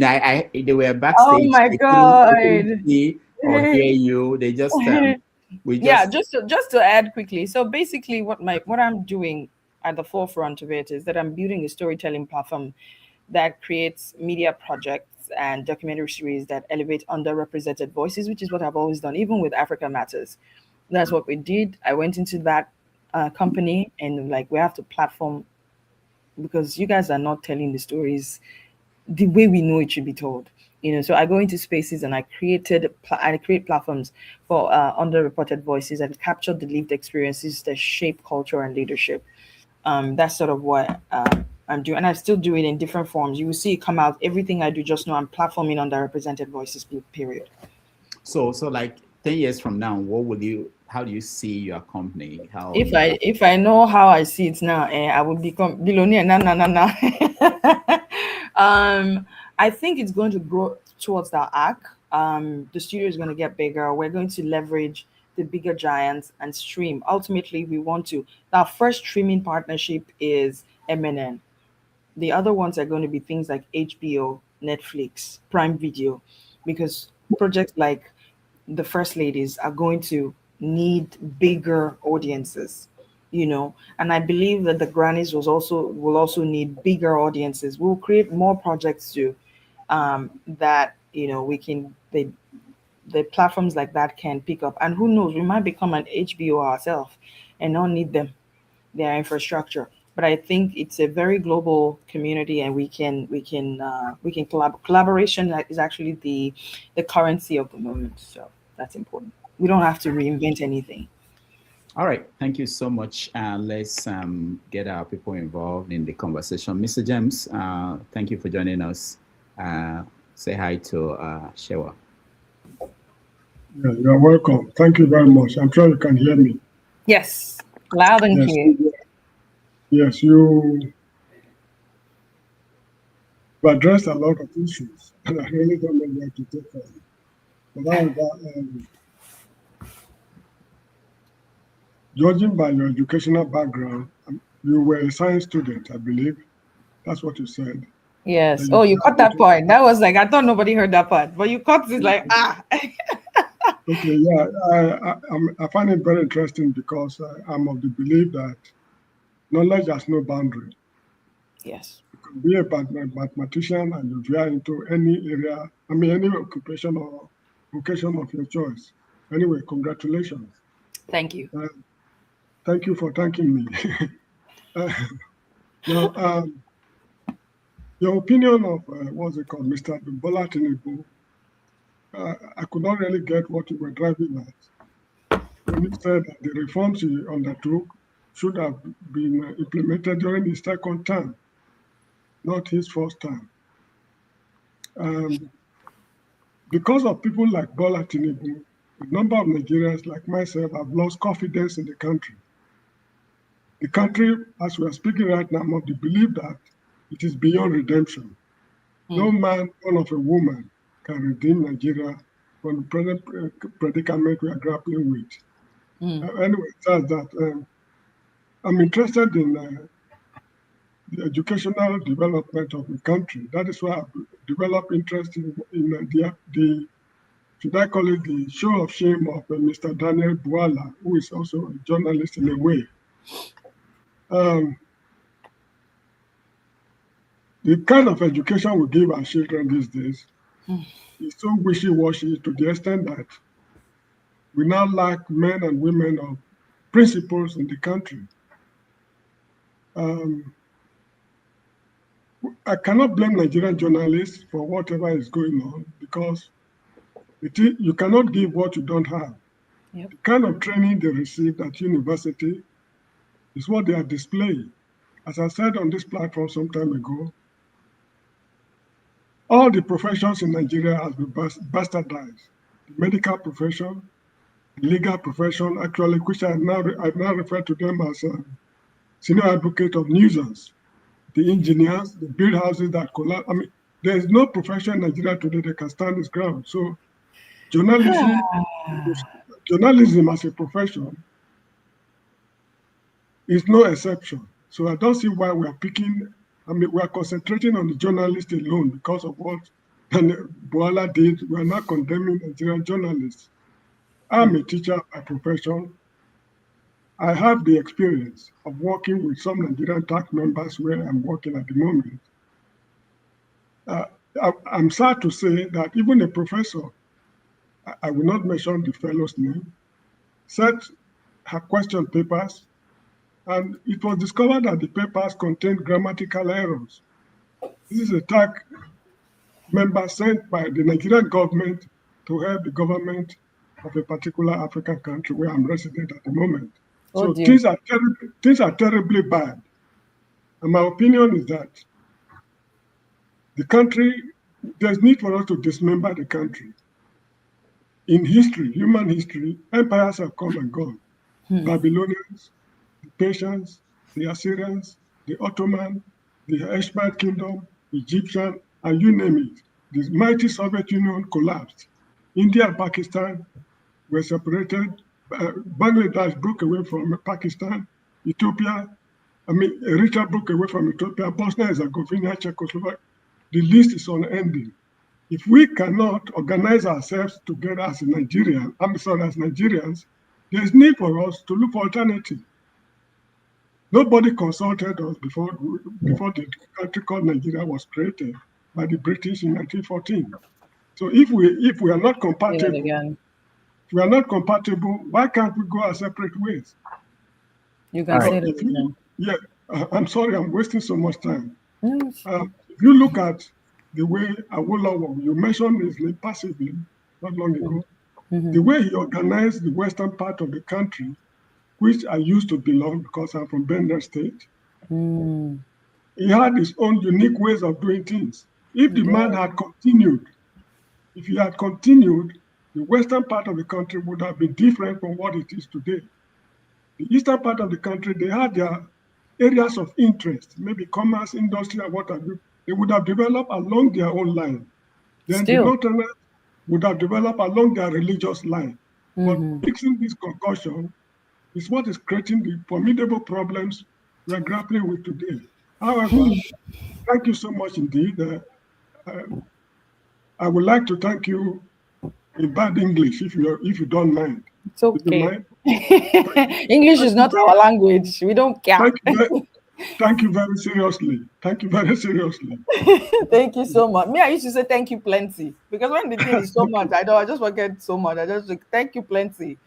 Okay. Rudolph, did you want to say something? Or you want No, me to no, just- no, no. So I'm going to take it up on what I meant by what my statement about President Tinubu. I was mainly referring to the fact that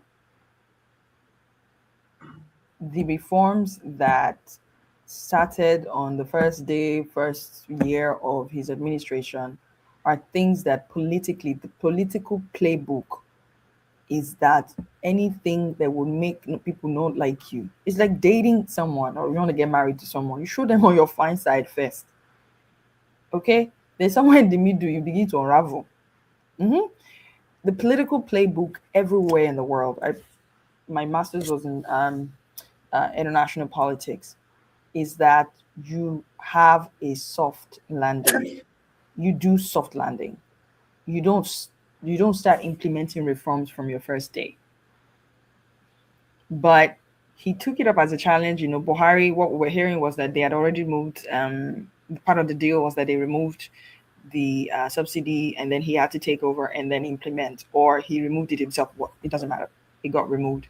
That needed to be done. If you ask economists, they will tell you that the reforms were necessary. Our books were not balanced. There were people who were enjoying the benefits of the subsidy at the expense of the rest of us. So, having said that, it's implementation and planning. And historically, Nigeria has always never been able to plan for anything, in my experience. Even the simplest thing, say they want to close the road. See, when they close Third Mainland Bridge, the entire system just goes nuts because somebody is not everybody. But leadership is always the problem. It's like it is inverted. There are people who can do the job. Don't get me wrong. It's just the opportunity to let the right person do it, put the right people there, and then like that, what is there to close bridge, redirect traffic, and then you stay in traffic for a whole day? Is it that somebody is not thinking? So that's what I was referring to by political suicide. The career suicide.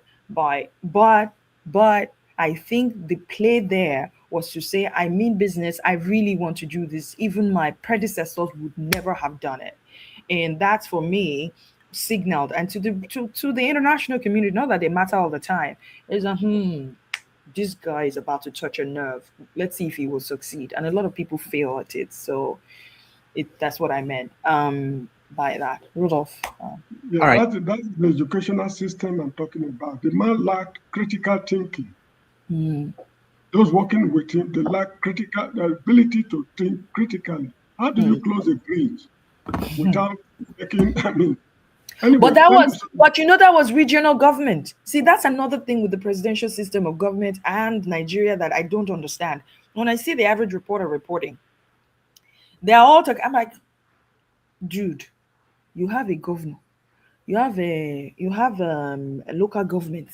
Before anything gets over to Macron or gets over to, there are people in the middle, but we forget that. While at the end of the day, the buck stops with the president, there are people in the middle. And sometimes I hate presidential system of government, but don't listen to me. I just feel like we forget that part all the time. But nonetheless, I'll hand it over. All right. Thank you, Shewa. Let's go to Webolo 2028. Ovie, welcome. Oh, sorry. And I didn't ask where Mr. James was joining us from. James? I live in the Gambia. Oh, so I spoke about your president. Adama I don't involve myself in their internal politics. So Adama was very interesting. He was an interesting guy, but let's leave that. Okay. No, sorry. All right, no problem. Ovie.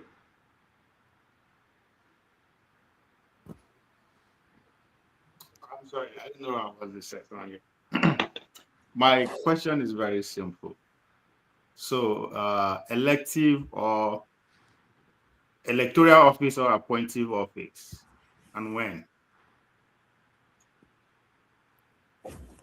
What did you say? She knows. She heard me. Oh, okay. So Me? yes. They will just carry me away with this my mouth. I don't think I can do politics. I really don't. I think I would be great on the side. I think I would I have plans at some point to do political communication and strategy, because that's very important. It's a big thing here in Washington, in the United States. Everything is nothing is assumed in politics. The shoe you wear, everything is saying something. I remember when I was reporting in Kenya during the elections, and I love bright colors, and I wore orange, I wore yellow. One was for the opposition, one was for the so the what's his name, the one who won now, it's going Jubilee, William Ruto. Ruto's party was yellow, the border. So I remember my producer said, "Madam, get a plain color, because you don't want them to think you're reporting." I said, "What?" He said, "That yellow is for that." So everything in politics means something, and it's crazy. And I learned so much putting boot on the ground and reporting across the board. So I could help position candidates in how things are done and things like that. I've always wanted to do that, actually. But for me to run, it's not going to work. Never say never, but That's selective.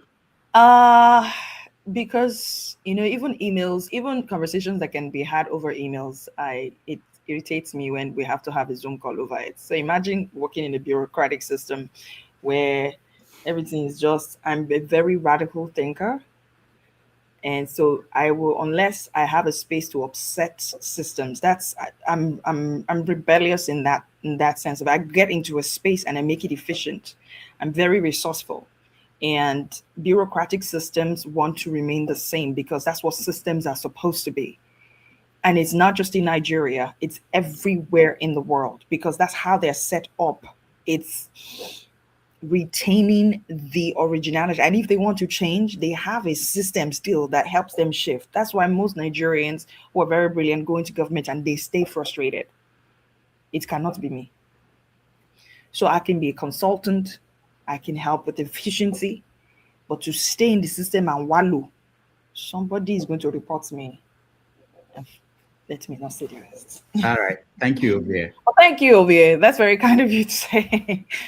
Ify, you're next. Okay. Good morning, Osprey. Good afternoon from here. Yeah, where are you joining us from? And I'm from Atlanta, Georgia. Oh, hi. Hi. Okay. A little bit controversial because I'm going to tell you how I feel about things that are happening in Nigeria. That's okay. You'll be all right. Honestly speaking, I love my country more than anything. I'm sure you must have heard from other people in diaspora. We are here not because we like it, but we are here because of what is happening back home. Okay. Mm-hmm.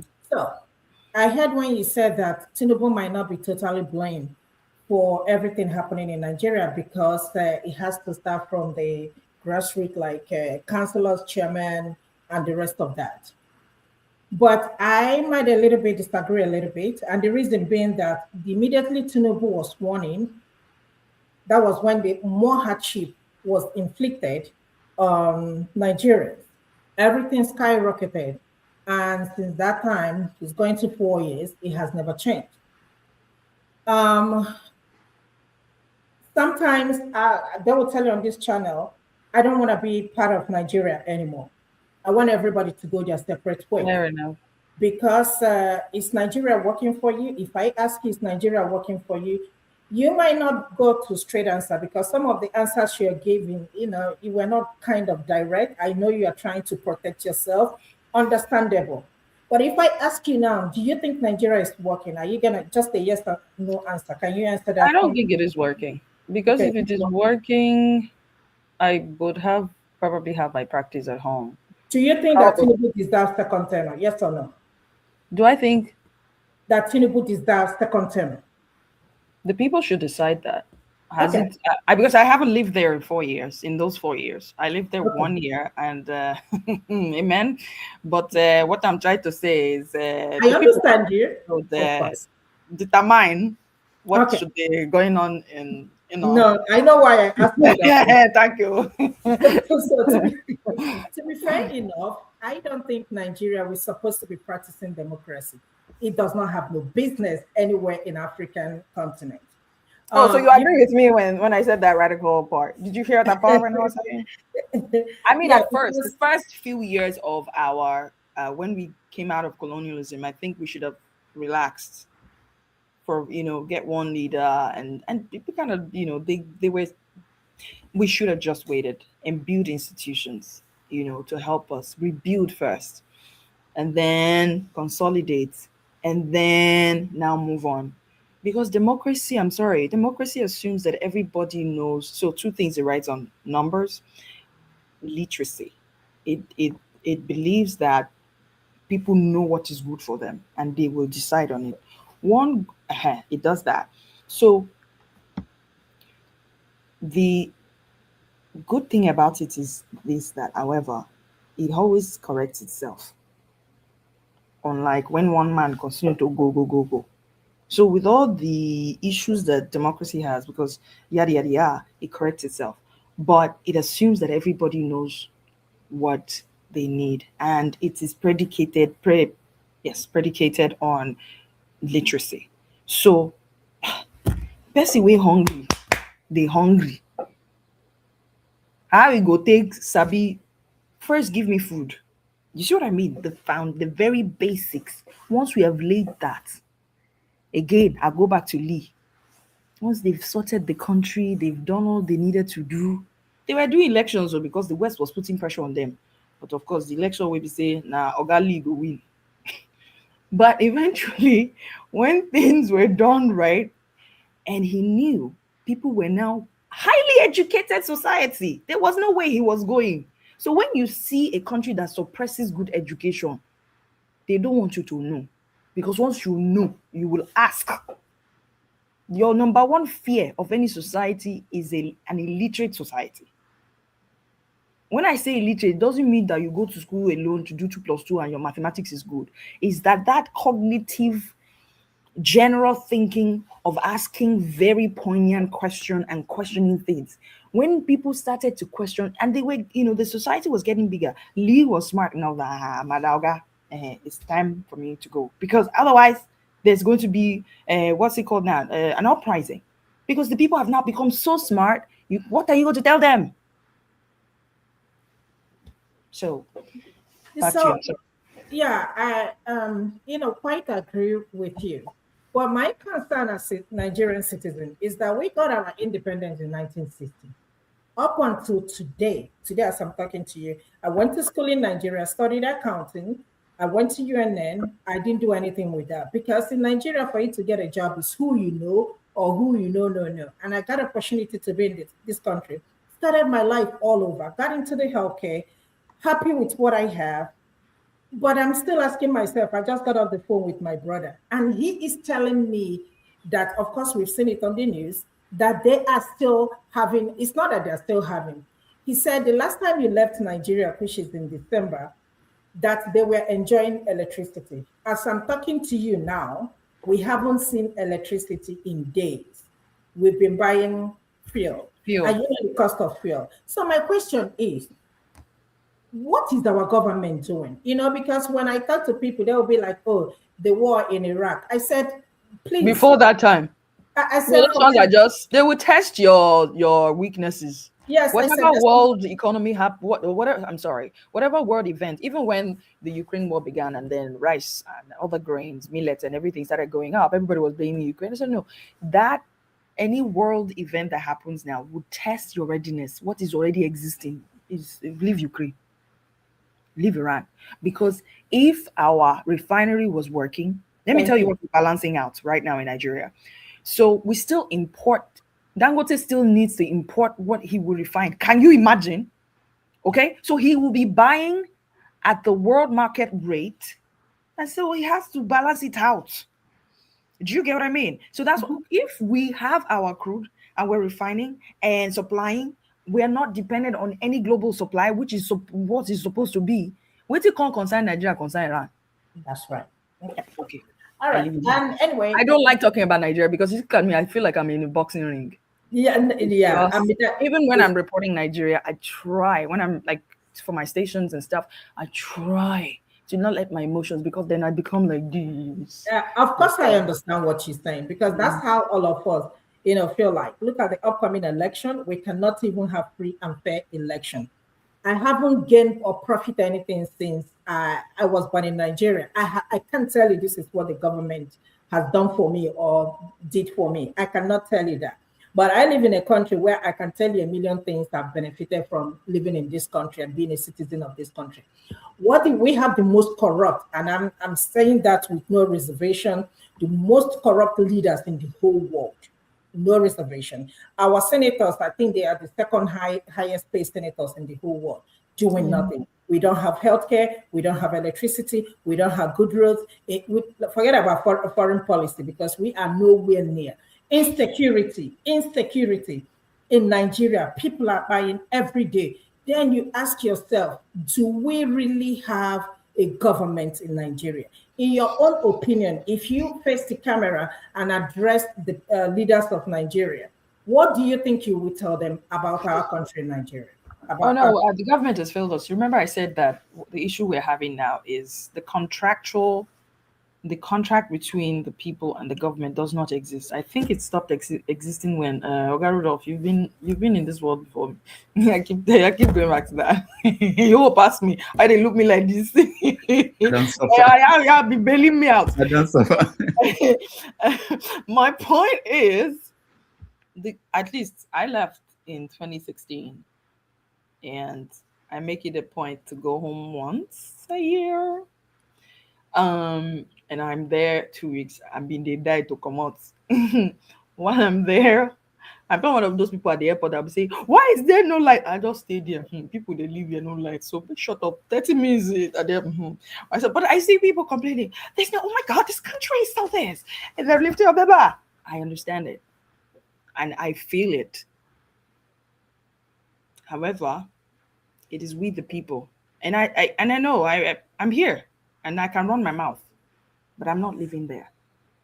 When Venezuela was toppled and Iran started, the diasporans here carried placard. I looked at them in my head. I said, "Una do well, cause una see the crease. Una for go house." It's different, and with democracy, if that's what we still want, after so much of lost trust, what people just want to do is survive. And I didn't want to be that person. That's one of the reasons why I left. I want to grow. I'm always looking for an opportunity to put myself in a situation that will challenge me and grow. But even the challenge with Nigeria, do you get Nigeria? I don't want to put myself inside that one, because that begets how it be. If not for me. So when you ask me, is the government? I know there are people in there who are doing the best that they can, but they are outnumbered. So maybe they should dash us Kagame for a while, because it is the lesser of evil. After all, whatever they do, they get a result right now. But you see, when the foundation is faulty, what can the righteous do? So some of the suggestions about maybe we should scatter it, and we just must be ready to pay, though, because there's a price for everything. We just must be ready to pay. And I think, personally, if you ask me, I think I cannot pay the price, but I don't know if I can still pay more. The way I want to pay price now is to be sending money. Make it work and send money. That's my own price. Some people's price would be to stay in there and fight and not let us be divided and conquered. To move this conversation forward, I used to think the reason why our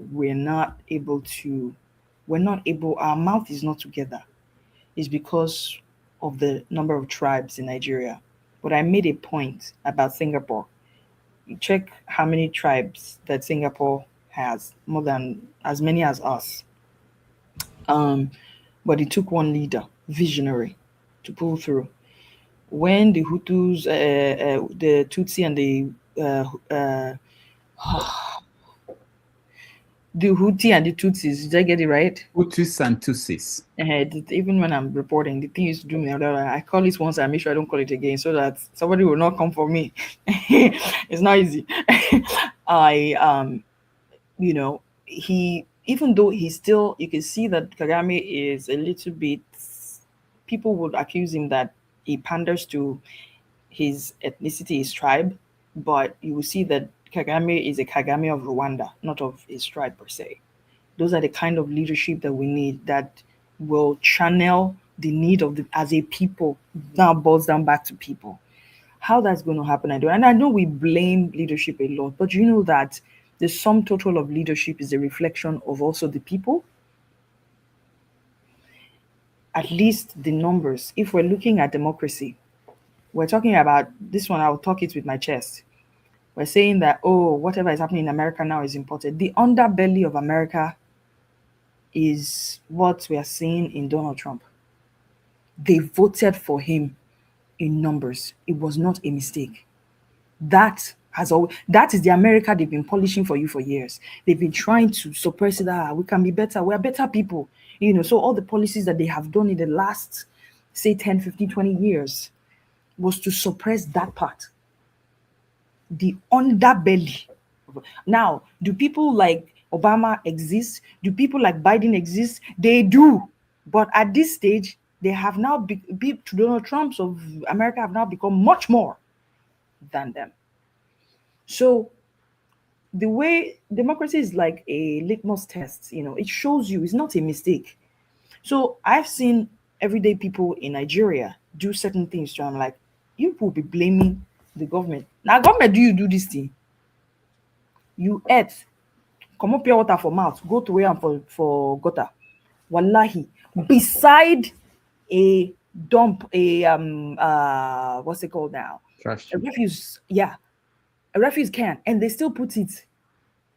Why is it that poorer communities are dead? When you look, I think I'm veering off. My point is, there are certain things that are a mirror. When you choose, we're still in the minority. I think I should just put it. You, me, you, that, Ife, me, we're in the minority. It is also one of the reasons why I really can't stay too long. I've been restless for as long as I can remember. Because we're in the minority, how do we get more of us?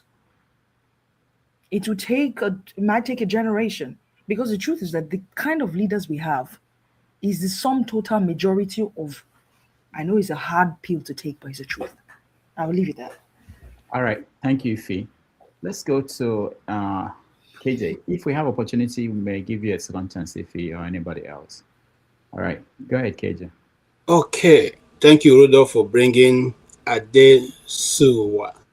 Well, that's my the other one. That one. Remember Adesewa Oyenokwe? She was one of my she was one of my mommies. She used to tell me that people insisted on calling her Adesewa. I said, people insist on calling me Adesewa. She said, we can just swap and leave it like that. But I think it means the same thing, but yeah. Okay, I should think so, because I think you guys interchange names anyway. Yeah, I think so. Thank you so much. I had to struggle to come listen to you because I was in a conference. It was very tiring, but listening to you is paid off. I mean, I'm excited. It's like watching last movie in those days of NTA. So I actually enjoyed it, and thank you so much for what you're doing. It pleases me when I hear that, out of all of us and everything that's coming there, someone can sit down and create something that is, it's not being copied from somewhere, and and I can assure you it's going to go around the world, and very soon. Let me be like the Turks, inshallah. In Jesus' name, Jesus, amen. No, I'm serious. I'm serious because having also worked on this media for a long time, I know one good story when I see it, and I know. We gotta connect after this. Gotta connect. Gotta make it happen. Yeah. So I mean, all the best. The sky is just the beginning, not the limit. Thank you so much. Thank you. And I also listen all, very well too. I just have only one quarry. That Tinubu Onan. That's okay. I know. But it's okay, I don't like him agree because, with he's been there. It's creating more problem we're going to face in the future. Because now I can, as you're sitting there, I can go and forge that your certificate when you go so far get there, I go forge and carry and go. Yes, so far. Colombia, And it's not a crime now in Nigeria to forge, you know that. So it's become, we are not repairing, we are damaging totally. But having said that, also, two things I want to ask you. Okay, before I go to my question, let me say one more thing. The other thing that I've noticed and why I'm praising you is because there are many of us who work in that media who did not bother ourselves to know what is the actual practice. I know when I used to go around NTA to teach them what is ambient sound, and they wouldn't even understand what I'm talking about, But today, we see more professionals coming out from Nigeria and they know what it is. And so that's why I really, really appreciate what you're doing. Daniel Boala's own, I'm just going to take one small picture, picture default. You see, when you're going for an interview, that's how we call it sitting position, your posture. Now, if you go back to Daniel Boala's interview, you find out that he was sitting like one king, balanced that. That's why they sit all the studio. When they come to me, they sit as if they're in their bedroom. Yeah. I say, So, if you are going to engage in that kind of discussion, you take what is called the attack position. You sit and lean forward. So, whatever the person is asking you, you are. In fact, he himself sees that you're in attack position. Did you see that? That's how Zeteo. That's how he was sitting. That's how he was sitting. So, the very first time I saw, I said, this guy is going to just, take this guy and mop the floor. So, these things when we were talking about this thing, they didn't think it was important. I don't want to go in there, but many of them didn't think it was important. Two things I want to ask you. The first one is, when we went to school, we are told that there's a difference between television and radio. So they told us that radio is just voice. Television is that you have the audio and you have the vision. But it's like the Nigerian system is turning it upside down right now, because you can just put on your television and the guy sits there and tell you all the stories. He tells you what happened in Ghana Bode, what happened in Medogri, what happened in this, and all in one studio. Nothing is so you are beginning to wonder: are you watching the audio or you are watching the television? They're supposed to see audio. They even answer the question of the people they are talking to. They tell you what the people said and what they're about to say. That's one question. Put it aside. Secondly, you are finished. You are finished. No. It's our question. We're not going to finish that. We'll just try to let them know what is available. Now, the Nigerian journalists that we know when we were growing up, that what made us even decide to follow that line is that they were fearless. Yep. Okay, and they could ask the pertinent questions that nobody will ask. And it wasn't as if they were rich. They were not rich. They were content with whatever they were doing. They were happy with the people celebrating them in the street where they live. Now, my question will be to you is, have the Nigerian journalists helped to advance the cause of democracy and governance in Nigeria? Or has it inadvertently decided to follow the politician and cuckoo bury the society called Nigeria, whereby nobody can be able to raise his head up? Because when you raise your head, you are given two titles. You are a separatist, you are a radical, you are non-conformist, you are an opposition, and you don't like government. Where do we now try to balance this act for the Nigerian journalists? You have finished me. Thank you so much. Rudolph, can I goodbye now? Oh my God. Okay. I'll answer the second one with the personal story, because I know that everybody's journey is different. I know how I want to be remembered. I know what I want my kids to say about me. So I am consciously building something that will outlast me. So, and that comes from character. My character streams into everything I do. So while the principles of my work is there, the principles of character that can then be linked to how I grew up and the and the principles I want to guide my life. So all of this person you're seeing today is a combination of choices I've made based on certain beliefs that I have refused to compromise on. So I've left that caveat there. One of it translates into whatever I do, I have to do it well. I have to find the best way it is done around the world. If I cannot be the best, I have to be able to compete around it. My competition is me. It was why at the height of my career in Channels TV, I decided, yes, you will go into banks, everybody knows you, so what, okay? I started doing stories that took me abroad. Some of the biggest stories at the UN, I was posted there. Then I asked myself, what next?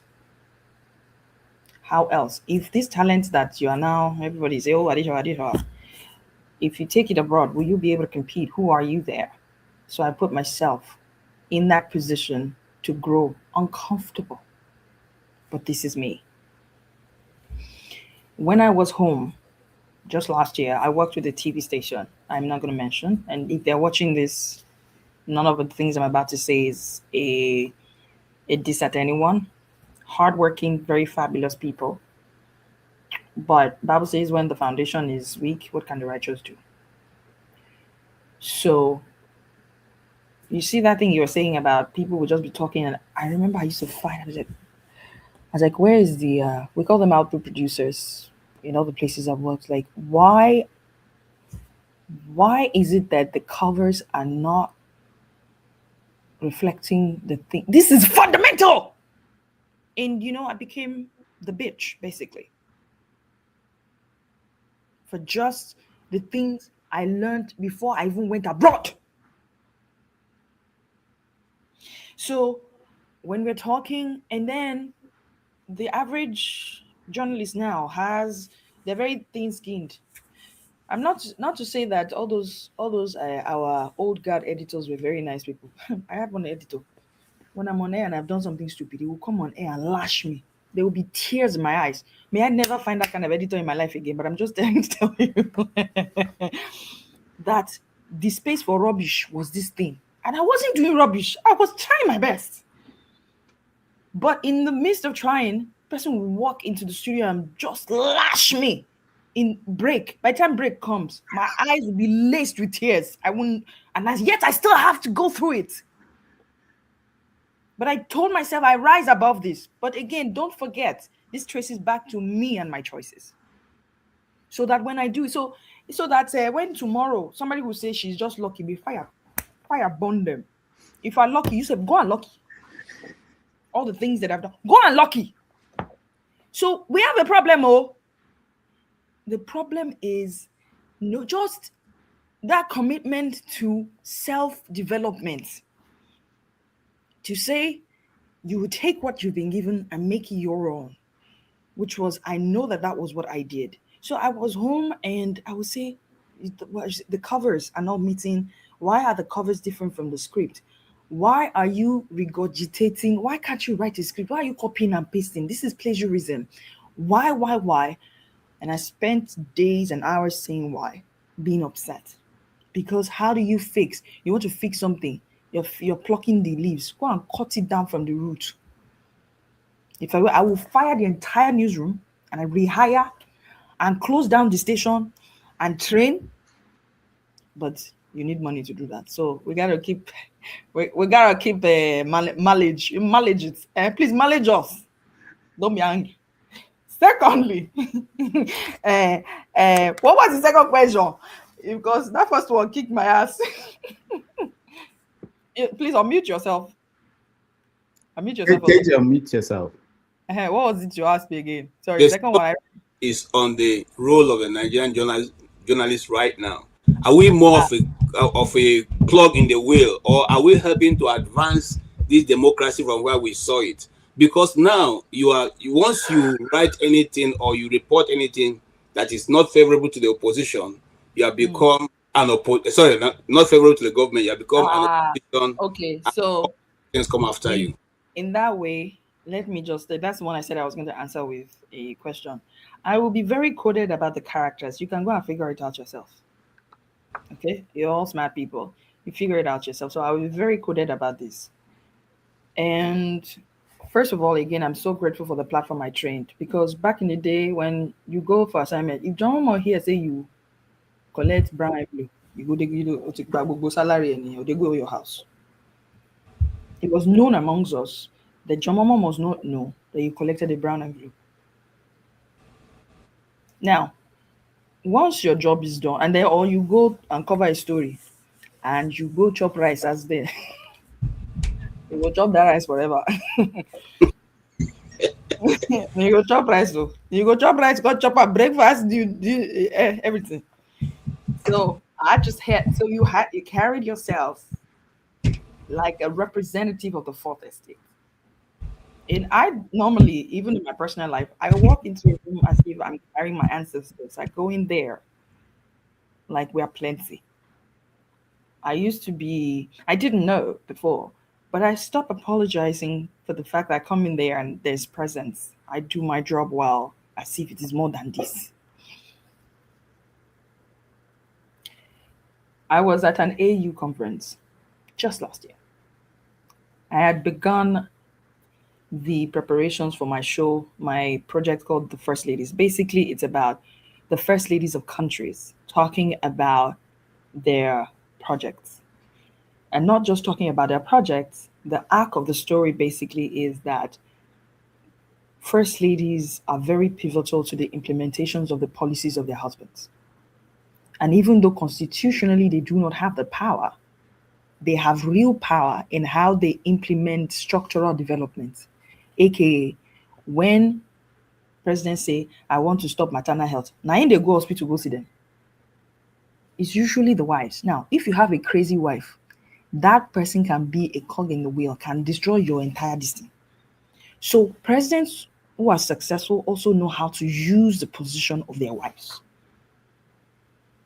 I wanted all of that to come together with our the First Ladies series. And I'm doing this globally. So imagine you see, and I'm a news person also, so I can bring in like Michelle. I've interviewed the First Lady of Sierra Leone, and then and of course we'll make it newsy and make it a series, inshallah, HBO, Netflix, yada yada yada. So I was building that, so I went to AIM. They have an umbrella for First Ladies because I wanted to enter in there. It would help us plan and find and book. After all, now I see one First Lady for there. Again, I will not mention name. Figure it out yourself. Then, because some people were actually saying that I was you are being cocky. I said, don't fire you. I go Colombia. I don't work all this my life. Somebody wants to disgrace Unare Grace. But so after the meeting thing, because it's funny. Some people will see you is when they see you abroad that they respect you. So in that meeting, they knew that I was not a stray dog. I must have gotten to that meeting, that is to say, somebody without shouting. And generally, that's the kind of influence I love, the unassuming one. I don't need to shout. Why do I need to say it when I can show you? So I'm in there, finished my meeting. I'd spoken to the secretariat. I said, this is the project. They were all happy. This person had just become one of the executives. Again, I'm not mentioning names. So it's a global place, right? All the first ladies of Africa, they were there. I won't tell you this next sentence because you'll figure it out. So make it not come be say. Peace. Peace is fine. I said last year. So peace is fine. Peace is peacefully at peace. Now I can't ask them so that the presidency will not be like the presidency of the organization will not be, because of course they always still associate you with where you're from. So I can't they go to farms. They can't tell me say this is how to approach. Is a shall approach. Person look me. The questions they said this person will ask me. I did the right thing. I was very respectful as a well-cultured girl.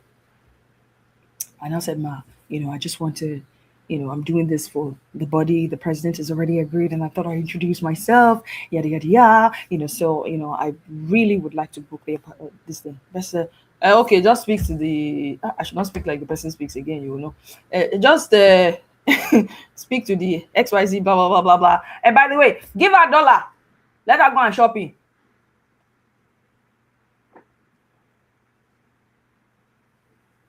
Okay, I like dollar. Man, no lie. If to say, then I for collect them. If to say I don't finish my work, say,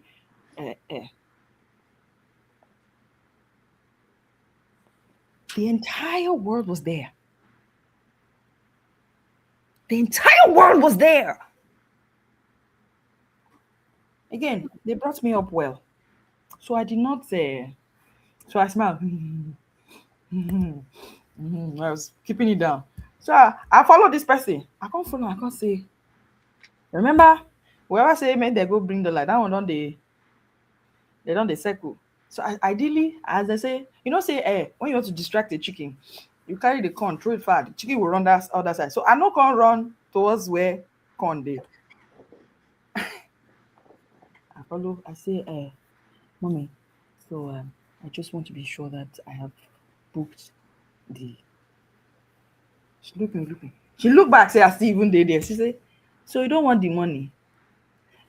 I said, as you're rejecting my money. I said, So at that point, I'm so staccato, I don't know what to say.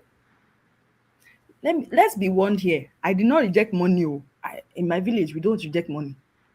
I never work. What are they? I don't understand. It's confusing me. Plus, you don't do that to me. No. But that was not the point I was proving. So again, remember, I trained with the old guard. I'm supposed to go after my story. Which was, my brain was so wired that I just went after my story. I was only able to analyze this in retrospect. So naturally, I propelled back towards my story, which was what got me into what could have been like some stupid trouble. So this madam just kept saying, turn around to everybody. Can you imagine this one rejected my money? Then up till she got to her car, she would turn back, she would still see me there. I was just like, if to say I am I was like, one of the grace, I still didn't do that. I was like, she kept saying, Shebi, you say you don't want my money. Why are you following me? Madam, I'm not asking for money. That story I ask you for.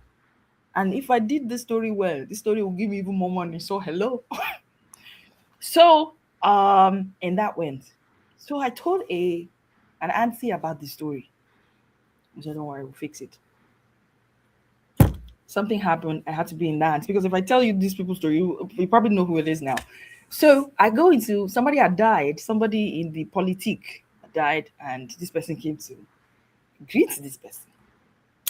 I have gisted with the auntie, and as I entered into the distance, she said, stay here so that when she passed, she will see you. We will resolve the issue. You people have lived abroad for too much. Maybe abroad things is the frequency is jamming. We help you to tune it very well. In short, my head is not correct. Okay, no problem. You have to submit yourself to culture, which was what I did. As soon as I entered, the entourage, when they thought to make the go carry dollar for me, say they only whisper, say, see the person will reject madam money. See the person will reject madam money. I saw them whispering and saying, I greeted them, hi, how's everyone doing? Now, so she see me. So auntie was saying to her, so remember, I have a very wonderful mentee. Remember my daughter, but whatever. She saw you in Ethiopia this day, blah blah blah. She said, that one will reject my money. She remembered that was. And at some point, I'm like, how should I behave? How should I behave? To cut the long story short, the auntie still said, look, find a way to appease her, and just, I don't know what she's upset about. Maybe she felt disrespected, so she asked me to kneel down. Do you know how tall I am? Do you guys know how tall I am? Okay. So outside, the only thing that worked for me was there was no, I mean, this happened like a year ago. So the fact that the clip was not everywhere, I'm so grateful. I knelt down. I'm a good girl. If you're a Yoruba person, it's my mother taught me well. These are elders. So I knelt down. To my chagrin. Please, is that the word? You can fact check me because I know This woman turned around and said, "Get up!" That was when her ginger came. I felt like slapping her. I'm mad. They told me to need that for you. She said, "Get up. Get up. What is wrong with you children of nowadays? Do you think it's the work of your hand that will get you to where you're going?" In my head, I'm thinking, so far, so good. Wait till I do now. And at that point, even the person that was trying to teach me to do it was confused. Like, maybe there's more to this. So I got up but I stood my ground. And in my head, I'm thinking, if when Michelle Obama is doing, is that time you people beg me that you want to be there? Eh? Okay. So do you see where I'm going with this story? But I can do that because let me fly myself come Ethiopia. Not because them pay me. You know, I have some level of agency over my finances, which comes back to some of it for some people is just, but the other time it's like T-show well, but you're gonna, I mean, you're the Yoruba I'm speaking, you probably don't understand. Like, and I did that foundation that, you know, when I was starting out my career, I told God, please, when I work, let it be enough so that I won't be lured like that. And you know, to a lot of people, I mean, to the point she made, you know, that I probably, you know, that's how it is done. And who the fuck are you? With all due, Rudolph, you cut this part, come on. No, actually, you know what I was doing while you were talking? Very interesting. I was looking for the picture we took when we met in New York. I can't just find it. So, you couldn't find it. oh, you are, because to imagine that you. So this is interesting. You know, sorry guys, I will come back to you guys. But there's something I think, because I've had that experience, similar thing, that I can't even tell my own story on air. But there is something that I think that happened here. And that's what people don't understand. That money she wanted you to take, what do you think that was? Was it for you to get away? No, it's or no, was it for you? it's tradition. Huh? It's tradition. Tradition? It's tradition. Yes. So generally, and that's why I was very open with you guys. It's not unusual that when you go do interviews, even with private sector people, the ones who respect you, you finish your interviews as a way to say thank you. They would either send you a car or send you this or give you a package. I'm being honest here. And if anybody is, I'm being honest here. They will. Now, my father was a cop. Again, I'm going to private. And one of the things he was known for was that he's late now. He died more than 20 years ago. And he was very strict. He would do his work. And one time he was facing difficulty with another colleague because my father would come and say, I would do my investigation. I would not be influenced. I think when they were having the conversation with his wife, my mom, and I would be hearing. And I would not listen. But if I finish this, when I finish this investigation, whoever benefits, if they come to me tomorrow and say, okay, thank you, say, I will collect it to my food chest. Because when I was doing the investigation, I did not let anything. So if you come, and don't forget, the police were still going through what they were going through then. My father was open with us that when he's doing his investigation, he will not collect. When the investigation is done based on facts, and he has not diverted the destiny of anyone because of some money, if somebody, he said he will collect it in the middle of the police station because he feels he hasn't done anything wrong. I grew up in that kind of home. So coming back to you, what usually happens, even when, say, you are doing a project that is private sector, and you're interviewing CEOs. Okay, so let's forget about hard news. You're doing CEOs, where the stakes are lower. You're just doing your stuff. When you finish, it is in the culture that the CEO might take you out to dinner. They do it here now. It's just our own is so rudimentary. It's obvious. Please, what is lobbying? What's lobbying? institutionalized bribery and corruption. It's exchange of money, of course. What are we talking about? You are Through influencing indirect people. way. Yes, yeah. Thank you, KJ. So the only thing is our own. They will put hand from pocket and then advertising. Go and give $1. This is hard news. Jesus. I was like, Jesus. So I just thought, and that was, no one has ever done that to me. I do my job well. I do my, and I don't expect anything. If I then get home and I see a bouquet of flowers saying, thank you for stopping, I would take it to my full chest, decorate my room with it because I did not do anything wrong. So I think I put that in the context. So, but that answers your question. But in a case where you're investigating something and the person who the axe is going to fall on is sending you money, Makachukunde, what is that? You're about to compromise, you know what I'm saying. All right. Okay. Because see what's confusing to me. Typically, they try to buy you because you're not looking for. It's not like you're trying to confirm a story or you're trying to. But because it's what they do, they're used to it. When journalists show up to them, they see them as hungry fools. Just tell them. I also think that. Oh God, I've given it away. I also think that if so I know how Reuters operate in Nigeria, especially. I don't know how they operate in other places. I think in general, this is how they operate. No matter what, you know how you want to go, they send you a car. Reuters will say, no. Don't send us car. Don't send us water. We don't want. Because tomorrow we'll write a story now that you don't like. You say, but I give you water. Which is the standard. Don't give us water before. Don't give us water after. We have it. Now that's an international level. I've practiced in international journalism now for over a decade. I've learned that whatever I have earned has sustained. Do you understand? You don't go to assignment hoping that somebody will give you a brown envelope. Your wages are paid. You even get per diems when you go out. So everybody wants to be out because you got to get some per diems. But basically, that's what I'm trying to say. That you are in a profession that you have money. You're okay.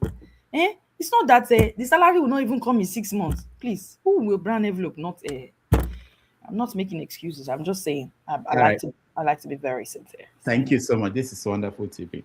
And let me just say, in addition to what you said, people don't know this, that when the president is traveling here, Trump or Obama, whoever is the president, and the media that are traveling with him, they pay for their ticket, even though it's Air Force One. Because you don't want your stuff to be controlled. Yes. So that's how far they go to make They go because they don't want the yes. But again, remember I've been part of the pool at the White House when Obama was there. I was one of the journalists, 15 of us from Africa that reported there. There are little things, the place they put you up in, they upgrade you to things, you get those fluffs. But so that you will not drive people crazy, they have the principles, but there are ways around it in the sense that they look after you to make sure that you're okay. But you will pay. I remember going for an assignment and we were sure, should I be saying this? I will not mention. I remember saying, and you want me to come back with a report that is the standard of my journalism with this thing that they were ferociously expecting a person inviting us to. I said, me? I'm not trying to blow my trumpet, but you will never do that to me. You will pay everything for everything. We're not asking them nothing. But so it's hard though. Journalism in Nigeria is hard, so Thank you so much. This is I like this frank conversation for people who a lot of people are asking questions on the comment about your hair and everything, but let me show them this picture. This is the first time I met you in New York. Jesus, why is my face yellow? Doctor, that means I blame you. Why did you polish this thing? Polish? Dr. Damages, you'll be fired for this. Why? All right. Okay, I don't remember the year, but that was the young has grown. Yeah. Let's go to Bumi. Bumi, go ahead. Oh Good God, day. that's ridiculous. You have to send me that photo. That's insane. I've not seen that photo before. Okay. I Good said day. Angela will kill me. Yeah, Bumi, go ahead. Yeah, good day, Mr. Rudolph, and good day to the guest. And happy Mother's Day to all the women Called my mother's name. and the mothers out there who celebrate on this day. When I was listening to you, you mentioned about your co-host, if I'm not mistaken, I think the granny that talked about her experience with like World War II and the videos and how she couldn't keep on watching it. When you said that, the first thing I could think about was my experience when October 7th happened. Every time I would go on TikTok, not TikTok, sorry, Twitter, almost every second post was about what was going on in Palestine and Israel. And at some point, because like till today it's still happening, at some point I saw myself getting used to seeing pictures like that. You know, being used to like seeing lifeless bodies and everything. And for someone who hasn't like experienced war, and I think the craziest thing I've actually experienced would be COVID.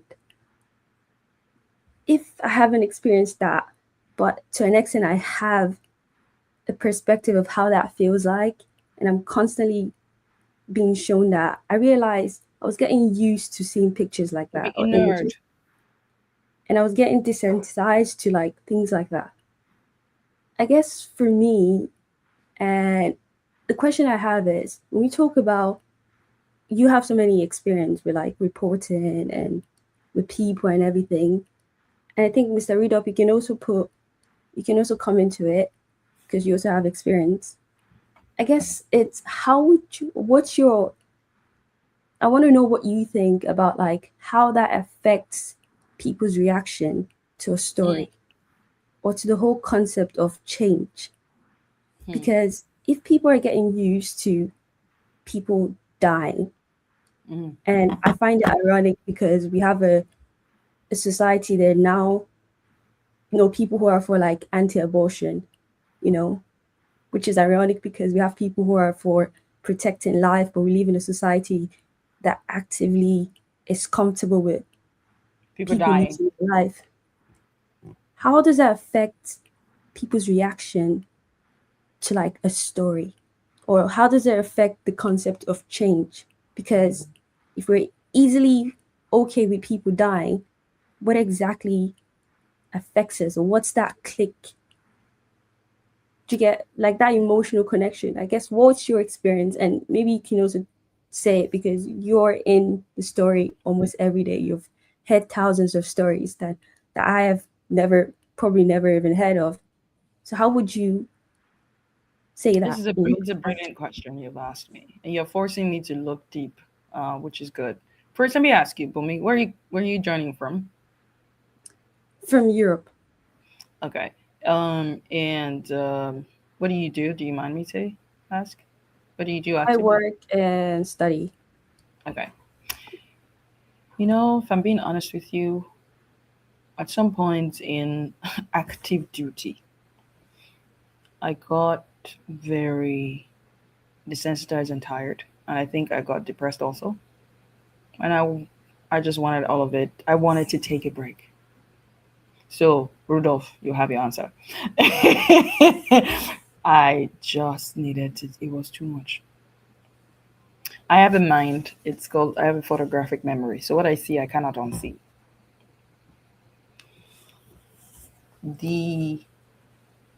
What made television very powerful at the very start was the vision. Because there's something about the eyes. It feeds your soul and it archives it there. You see radio, they're both powerful, but I would argue that if you can be a presenter on the radio, you'll be a really good storyteller. Because with radio, you have to describe in such a way that make people imagine. So the work is harder. However, with television, you need to say less and put the picture. They say a picture says 1,000 words. What that does is it sends your imagination in all kinds of direction relative to the aptitude of your mind, how well trained your mind is. The interpretation is then left to whatever. What my mother will see, and see, God forbid, sees those, I want you to hey, she will relate it to her experiences, maybe in the village and where she's coming from. When you see it, which makes it even worse.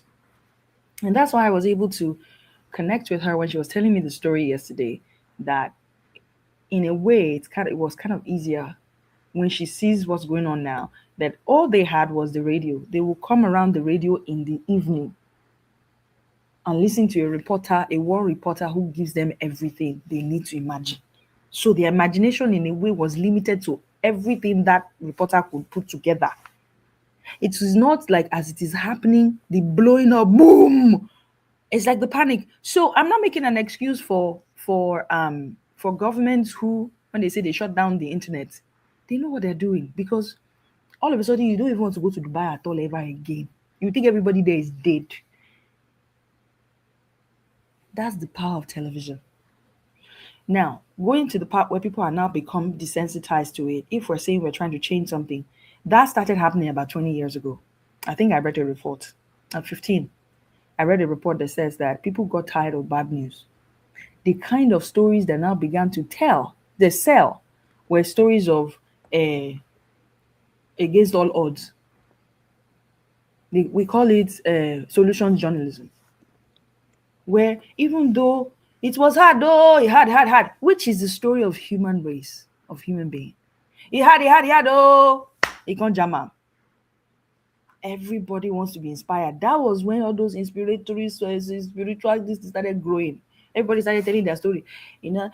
Since I was born poor, now I'm rich. I did like this. Because our frontal lobe, we were jammed with so much bad news, and it was tested. It was tested that bad news, it's called poverty porn. It's the 3 top pictures of any good story starts with either blood, somebody crying, or poverty, or accidents. Like once it jams, you're like, what is this? You watch for a few days and then you're like, but our brain, the way it is wired, is now saying enough of that. And it's saying it across the board. So they flip to inspirational stories. I don't know what we're going to flip to next. I just got tired of it, to be honest. At some point, it was too much. All the stories and the people who were harvesting the story for us, which is the pool, Reuters, and all those places, they have a way of, they were the ones that set the agenda for the kind of stories that I wanted to have a bureau where our own reporters would be the ones to go and fetch our stories. But Reuters they were setting the agenda for us. I don't want to go down that route because, it takes a lot of money. Reuters has been there for how many years? More than 100 years, no? From World War I, Papa. So set up your own shop against those people. You go here one. Look, we don't enter them. My own is, I think I'll follow Granny Jane's. The less you see is better for now. Okay, Bumi. It's not that you should not know what's going on, but the barrage of it, you can control it. I don't know what's going to happen next, but I just knew I needed to take a mental break and do what people will now say softer stories. I'm sure why people say, "What's the grandma and Shewa?" I used to go to War Zone and go and report like, what is doing this girl? Leave me, oh. The brand is whatever I say it is. Leave me. So for me, yeah, that's how I'm going to answer that question. All right, thank you, Shewa. For me, I have not been to a war front, but the one that I'm interested in is really something that people don't know. When reporters go to cover events, they may write a story or like Shewa do a TV of 5 minutes, but they probably spent 6 hours there. They probably saw more than, a lot of things they can't tell you. It's something that, so sometimes when I hear people, there's a story, breaking story, and people are interested in what they are reading, in the papers. I'm thinking about what happened. What they didn't read. Yes. What they didn't tell you. What did make it to the cut? What did make the cut? And yeah, exactly. And if you're a journalist, it's a privileged career. It's a wonderful thing. If I come back to this word, I'll do that again. You get the opportunity. Please, I want to be wealthy. I've been doing it from my private jet. I've been doing. You get to meet these people one-on-one. You know, governors, presidents, people that, and you see them when they are vulnerable, when they tell you things, but you can't go out and repeat it. I'm not going to come here and tell you, oh, I was with one king the other day, a very first-class king in Nigeria, and he was talking, and I was there. He was saying certain things, and they introduced me. They said, "Oh, because people don't know." They say, this is Rudolph. He's from Sahara Reporters." The guy just said, "Oh, stop!" No, I said, "I'm no longer with Sahara Reporters. I'm off duty today." Yeah, I'm no longer with Sahara Reporters. So, but what shocked me was that. So when people were taking pictures with him, I was talking. I went to him there beside him to talk to him. He told people, "Don't take any pictures." He didn't want that picture of me talking to him one-on-one privately to go out there. So there are many things that we hear and we see in the field that you don't convey. You keep it, because once you do that, you lose that credibility with political actors. You know, governors, presidents will come to you and say, this is I'm telling you this is who we're telling you, but don't report it. And you can report those things. So but anyway, it's complex. Journalism is complex, is interesting. It's such a responsibility. Yeah, it is. But for me, did I answer your question? I guess maybe my question wasn't fully understood. Okay, please ask me again. Okay, because I didn't want to keep on accent. It's okay. I figured just by looking at you that you were like, okay. So I'm gonna bring it down. For example, I'll use Nigeria. Okay. Mr. Rudolph, when we talk about this show, for example, you come almost every Saturday and Sunday, and we focus on Nigeria. Sadly, there's not much positive things to talk about Nigeria. But when you hear stories like 200 people in a village were slaughtered, another village being attacked, the concept of life loses its value. So I'm basically saying, when people hear that often, how does that affect their reaction to the concept of change? Because if that doesn't push any button anymore, how can you then involve change into this revolution idea? When it comes we have entered the realm of neuroscience. Right? If I'm to answer that question well, that's neuroscience. It's the same as everything you've tried. It's like you're trying to do something with life. You keep trying and you keep meeting pushbacks, and all of a sudden, if you're not careful, your brain goes, "This is never going to happen again." When you are in that position in life, how do you shift it? Exactly. So I'll take it back to the concept of storytelling. There are many stories I've told that nothing happened. Nothing happened. You know? So, and that's why they taught us, your business, you're not an activist, which the lines are blurred by now. Do your story to the best of your ability with the people at the center of it, and hope for the best. The times you do it, it shifts a needle. The times you do it, it will just join the noise. Where I begin to worry in general is when the story starts to affect me too. And you're not supposed to, because then you are putting yourself into it. And that's not what the old guard taught us. Do you see what I mean? So, and that's where they take us through mental health, whatever, every time you go. So I went to Gwoza, very close to Sambisa Forest. Oh, you don't have that, my thing, with my helmet and bulletproof. We don't have those pictures. I went there. I was feeling like, because if you have not done war reporting, Ogaridov, let me shine small. If you have not done war reporting, and I guess I was proving a point to myself and a few other people who, for the longest time when I started my career, they're like, she's just a pretty face. What does she know? I'll take those comments and jam it on the head. I give myself another, tell myself I'm going to do it. So when I started turning those stories, I think the last deployment I went to, that I said never again. I didn't think it was worth it. Was Mauritania. Mauritania is the last place in the world where slavery, I think technically slavery is still being practiced there. Because, and I went there and I saw, I think I came back, I was depressed for 6 months. I didn't even know it was depression. Because nothing has, Mauritania is in West Africa, by the way. Colorism, slavery. I just said, so all the work I think I'm doing, changing the world, nothing is happening. I just lost it. I put myself through so much danger and nothing. Look at this, what rubbish. And I just stopped for a while. And I had to find another way to enter into storytelling to see. So again, it's neuroscience. And I see your point where after a while, you're telling the story, nothing is changing. How do we keep doing it? First, we start looking for other ways of telling it to make sense. Some people go, they're jarring. Now we're in the age of streaming. People they go butt naked just to get attention and change something. Like this is the era of we're doing anything to grab attention. And I think to bring it down is how do you grab that attention to change? For me, I don't know. All right. For me, let me just show this. Maybe this will help. Oh, this was so popular. God, I remember it so much. Sudan, yeah. So this is Kevin Carter's picture. He won a lot of prizes. He went to Sudan and saw this baby starving, and the vulture was waiting for the baby to die. Jesus Christ. And as a foreign correspondent or any journalist, once you do your job, his job is to take the picture, and he entered the plane and left. But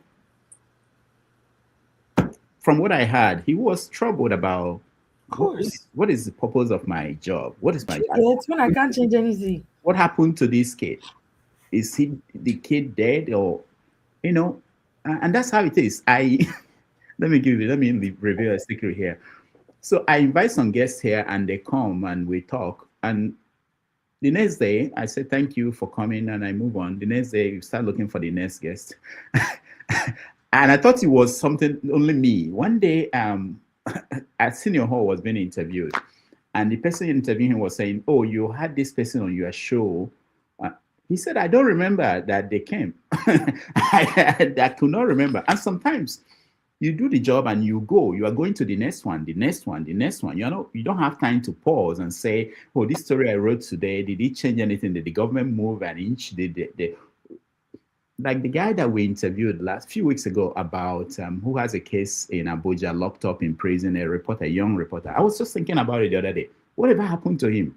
But then we have to find a guest for next Sunday. That's more important than what happened to him. So that's the nature of the beast. Journalism is not.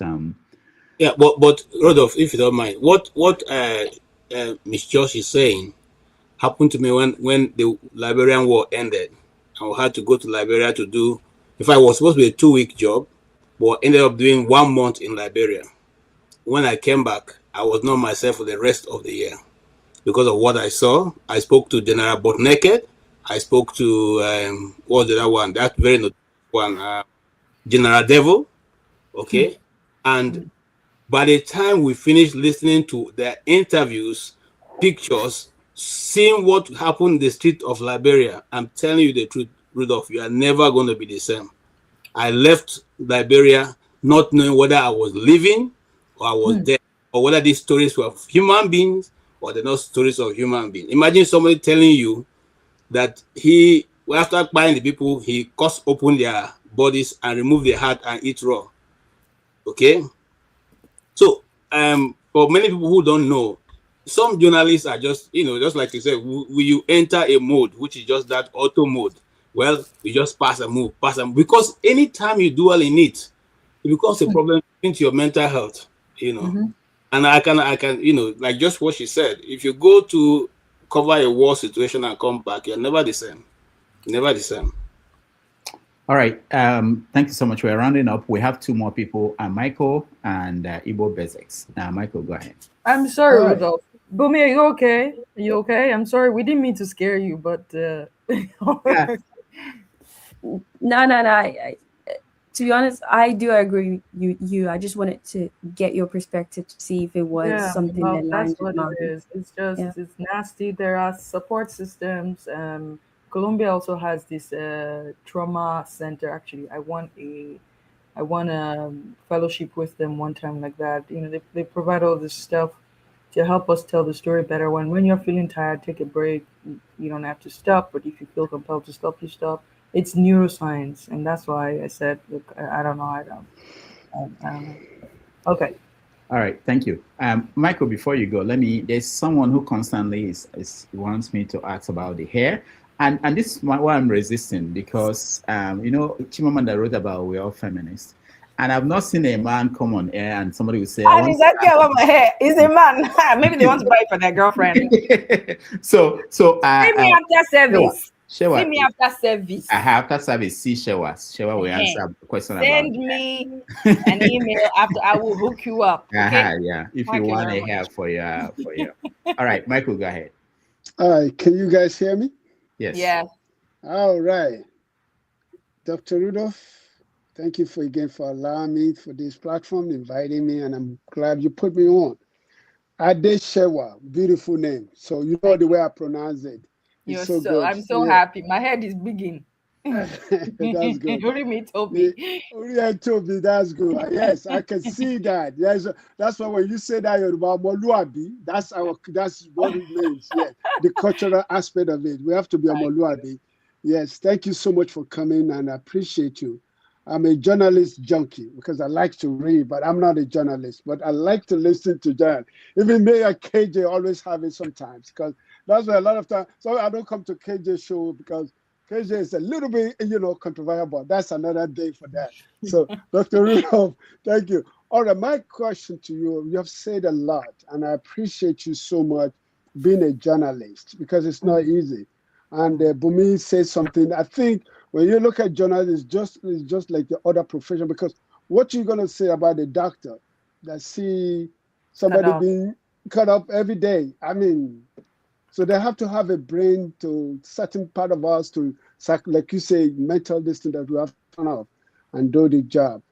My question to you that, because anytime I come to Rudolph platform, because I consider this to be our town's meeting, I always like solution to many of our problems, especially we in diaspora. I'm coming to I'm the neighbor to Rudolph. I'm from New York, so I live in New York here. So what will it be for us as Nigerian? Because I see we always bring everybody. I know about the identical politics. For you as an experienced professional journalist that have been talked to many of people in the world and see things in the world, and you have had the experience of knowing their opinion as leaders of this thing. Because I'm looking at this democracy, because I tell you what, I'm tired of people telling me about democracy, especially what we have today in this country. That is to me. But for the way forward in Nigeria, what is it in your opinion? Do you think that will work for us? Because you mentioned about Singapore. I know that, I grew up in northern Nigeria. I don't want Nigeria to separate, to be honest with you. I do not. I'm a Yoruba, but I grew up because when I look back, all my classmates, even to the University of Maiduguri that I did 1 year before coming here, they are all Hausas. And I have families who are married to Hausas, who are married to Igbo. Do we separate now? I got to get a visa. Travel to them, even though it's ECOWAS. I don't know, maybe if we separate, like we're going to... Ukraine and Russia. Yes. So this is what I'm not advocating for my country to separate. But what can we do? Especially we in diaspora, as we have a platform like this, what can we put our brain so that when we meet some leader who will listen to us, which everybody can say anything, because I believe there are some genuine individuals in that Nigeria today. There are actually. Who are willing, ready to sacrifice, because I don't know if they go for advocate for revolution. Revolution is not cheap. There's consequences anything that you do in this world. So if we say revolution, so revolution of what? So that's in your own experience. Please put some lights on it for me. Shed some lights. Sorry, Thank Mr. Rudolph. I actually joined to ask the lady exactly the question Michael is asking. So, in fairness to her, okay, go ahead. even though mine is a bit nuanced, but I don't know if I can talk, then she can. Yeah, that's good. That's good. But of course, we're Africans. We like to talk. But apart from that, I would want to start by really saying that I admire you a lot. You really have impressed me. That was not my intention, but thank you. No, and absolutely. I was battling in my head. First, I said she's a slow burner, but then in the middle, I changed it. Look, I think now I'm just going to stick with the fact that you remind me of the saying that don't judge a book by its cover, but I will even go for that. Don't judge a book by the first 2 chapters.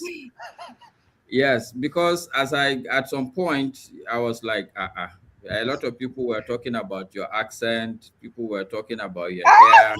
Even me, I'm wondering, like, when you answered about. You told me that it was just you and I in this. Lying to me. In fairness, Shewa, you've discharged yourself excellently well. I feel so proud to think that we come from the same place for many reasons. Number one, there's something I like about people who are comfortable in their skin. Yeah, we may do a little bit of add-on and reductions, but when somebody is comfortable in his skin, you could see it. It takes a while for you to become yourself, but I really like the you that has finally come out. Very, very brilliant. I can see the cerebral capacity. The experience is showing through. Your self-confidence is undoubted. I mean, and it's very clear that you've paid a lot of dues in your own choosing career. And I'm very happy that clearly it shows you're doing very well. So the question, like Mike said, you spoke about Paul Kagame, you spoke about Singapore, even you touched about the fact that, look, before we reach the president in this presidential system, there are many. So it occurred to me that, okay, this lady, she may be a journalist, but she seems to have a lot of understanding about even the democracy, politics, and governance generally. So nation building. Yes. So the same question Michael is asking, I just want to push you a little bit to talk. I know maybe it's not your chosen line of, but can you talk a little bit about what's your take? I wouldn't want to say the final answer, whether you should revolve. What I would like you to talk about is in terms of the nation building, like you said, what is it that we are missing? Look at the present system we're operating. Do you think it's okay? Do you think we need to modify it? We need to throw it? I mean, I don't want to put you in a box. I can see you're not a box person. You are a very original person, which is that originality of your thought. I want you to bring to bear in this regard. I mean, it's difficult to, it would be difficult to, but I'm sure you're I can see your cerebral capacity. I'm sure you get where I'm going to. I gotta watch me. And by the way, I told you that if journalist is not working, stand up. When you started, the truth is that when you started, I wanted to do a media assignment. I started going to Google your video. I have seen that even Rudolph and Chido, they have done in 2022. They have done something with you. I've seen that you did a video where you are talking about one of your classmates in Colombia who was saying that like you were there because of affirmative action and stuff. But in the end, there's nothing we can't find a leg to hold. You've done well, madam. It is what it is. Thank you so much. Thank you so much. Okay, this is so I'll tell you based on I admire this country, America. I know there's a lot of crap about it, but there is a principle that continues to uphold it, which is grassroots organization. Grassroots. We tend to look at the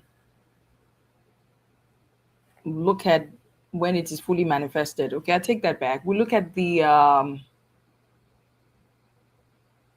top of things when we're supposed to look at the symptoms. Everything that eventually comes up on top has built up over time from the beginning, from the belly of it. I'll stop speaking metaphorically. There is the grandmother that I speak to, and I was asking her, what's going on and how they were able to change things over time in America. And she said to me, there was no roadmap. It's not like America has a written book somewhere. It's just people get up one day and say enough is enough, and they start to organize community. Communities come together, and it gets so big, it becomes a national voice that cannot be ignored at the top. When you look at what's happening in Abuja, you have to see the cities. This is not representative of what is happening on the local government level, on the video that Rudolph played, is it Abaka or was it Baka? What is the name of the community there that we saw the video earlier? Oh, where what happened there in the video? Which video? The video where the ADCs gathered together and okay. Yeah, that was nowhere. That was nowhere. When I see places like that, they exist. Those are the people who actually give the power to.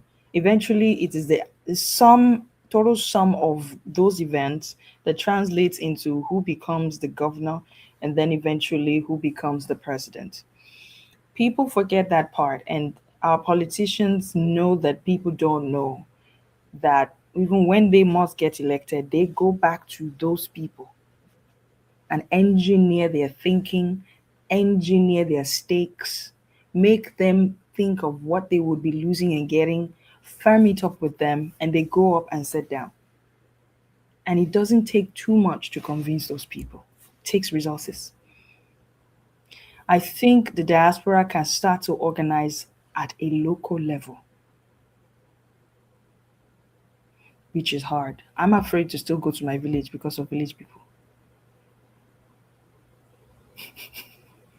But if we can, there are two village people now. Which one?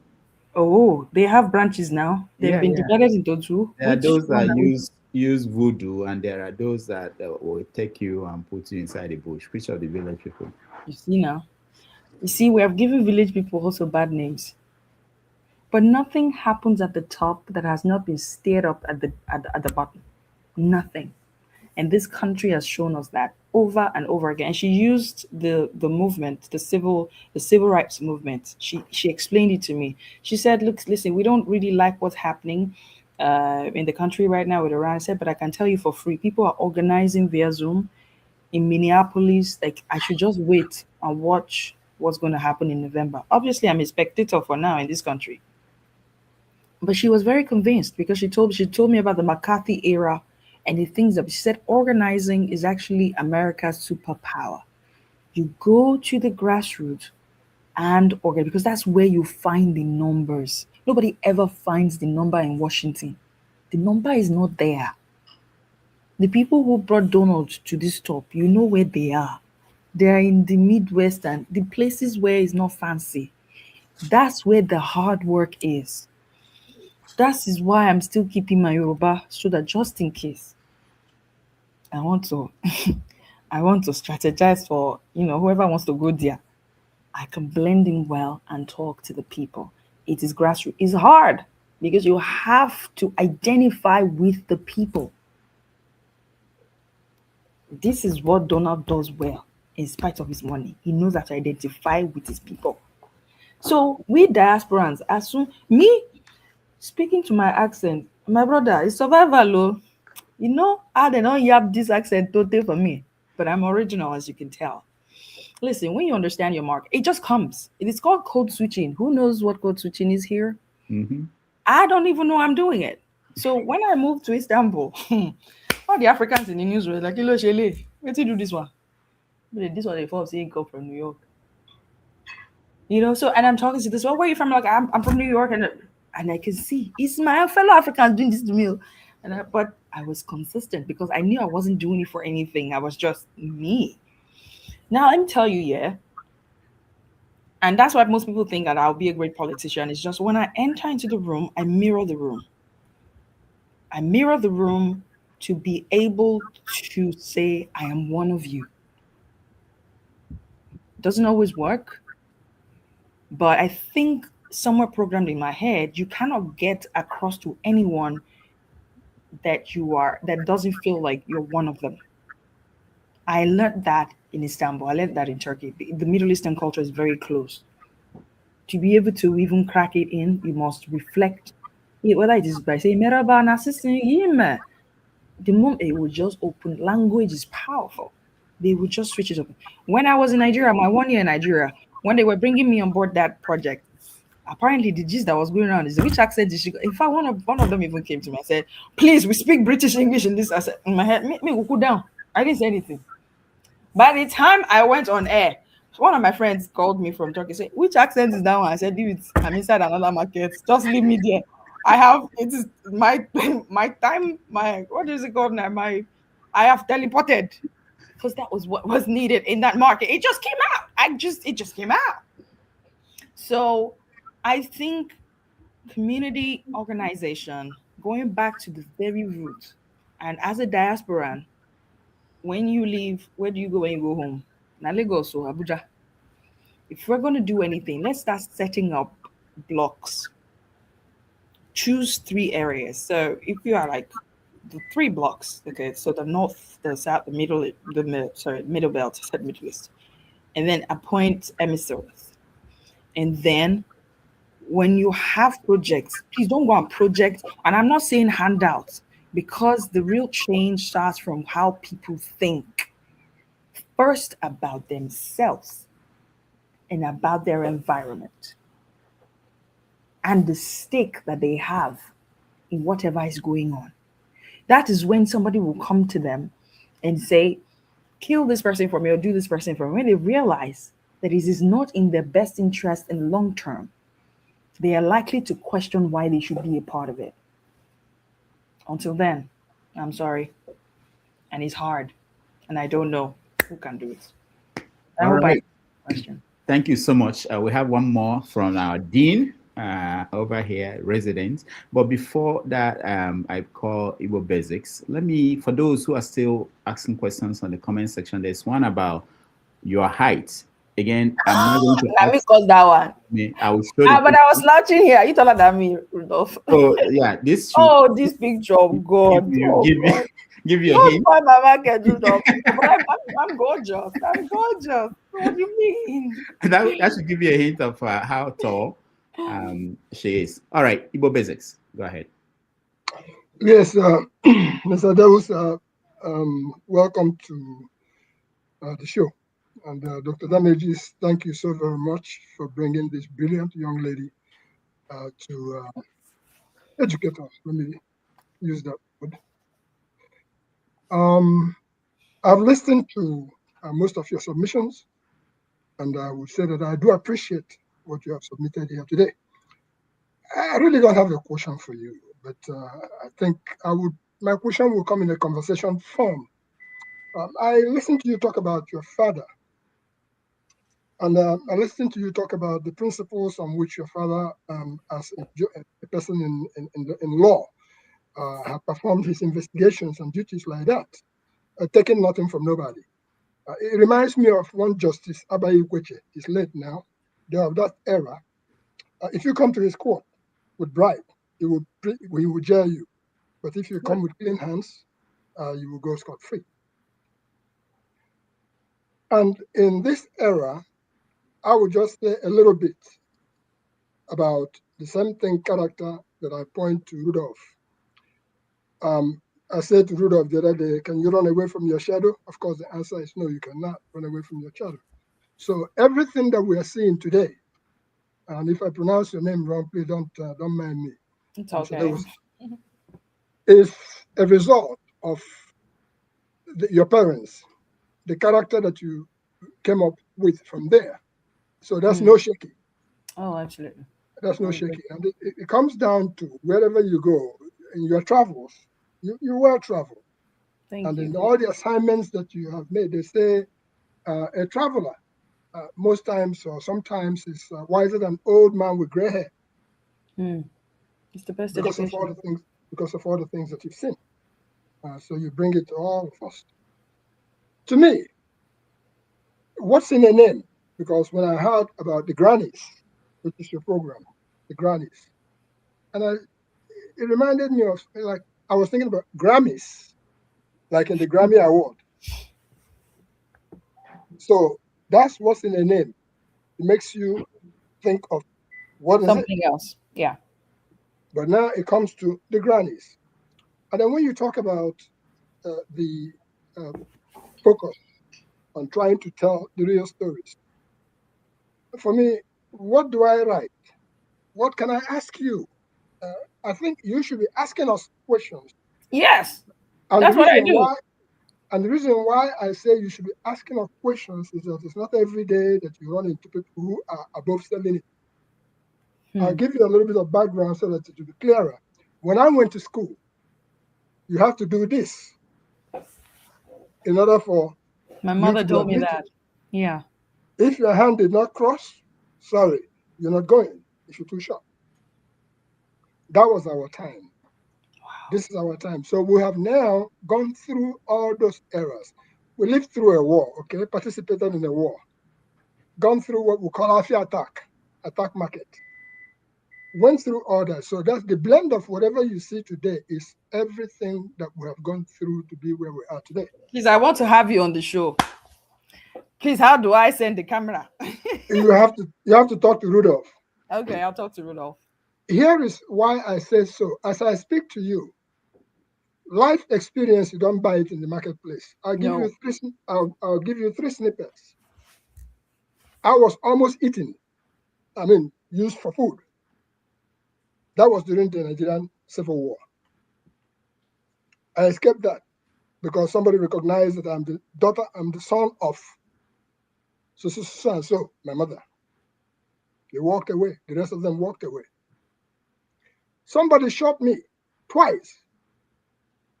The gun did not fire. It was in recent time that person was confessing before the kings that this is what happened. I said, okay, that happened. And in modern times, I was kidnapped, that's the word you use, by a school in Aba during soccer times, during the good old days. I escaped that. When I tell my children that story, they say, oh my God, so you went through all that. Having said that, I go back to what's in the name, and I remember when you were talking about give her $1, I smiled. Because when they say give her $1, I thought about people like Ty Soloren. I'm sure you've heard that name, Ty Soloren, the headmaster with the character that we all admired. And then, of course, you know the rest of how the story went of Ty Soloren. Once they put a coat on him, it was no longer Ty Soloren. It became something else. So I look at all that and I say, with everything you've gone through, you can see our name is Igbo Basics. That's the name that we practice with.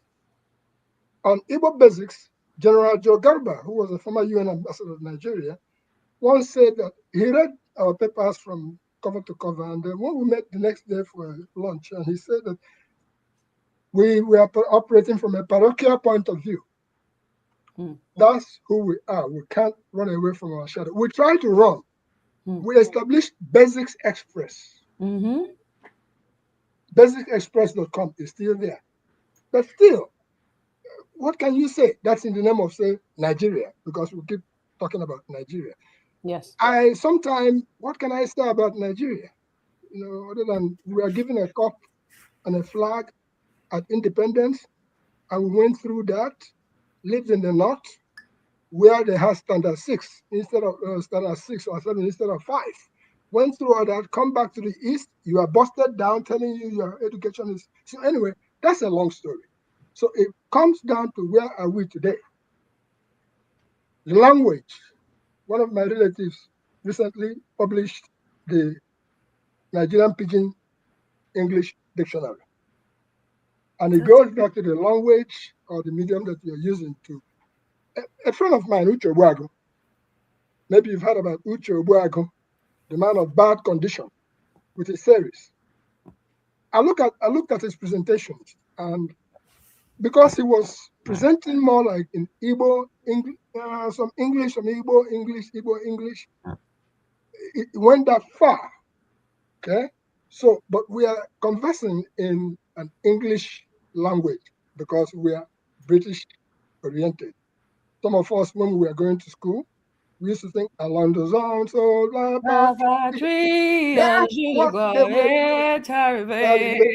continue song glad tyranny, let the dance song glad elevate, let the dance song glad elevate. My dear sister. Oh,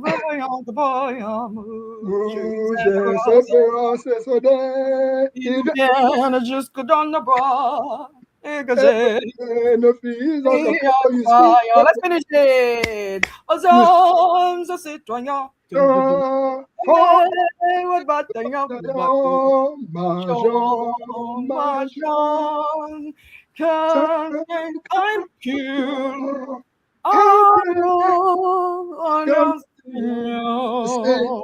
And they are not tired yet.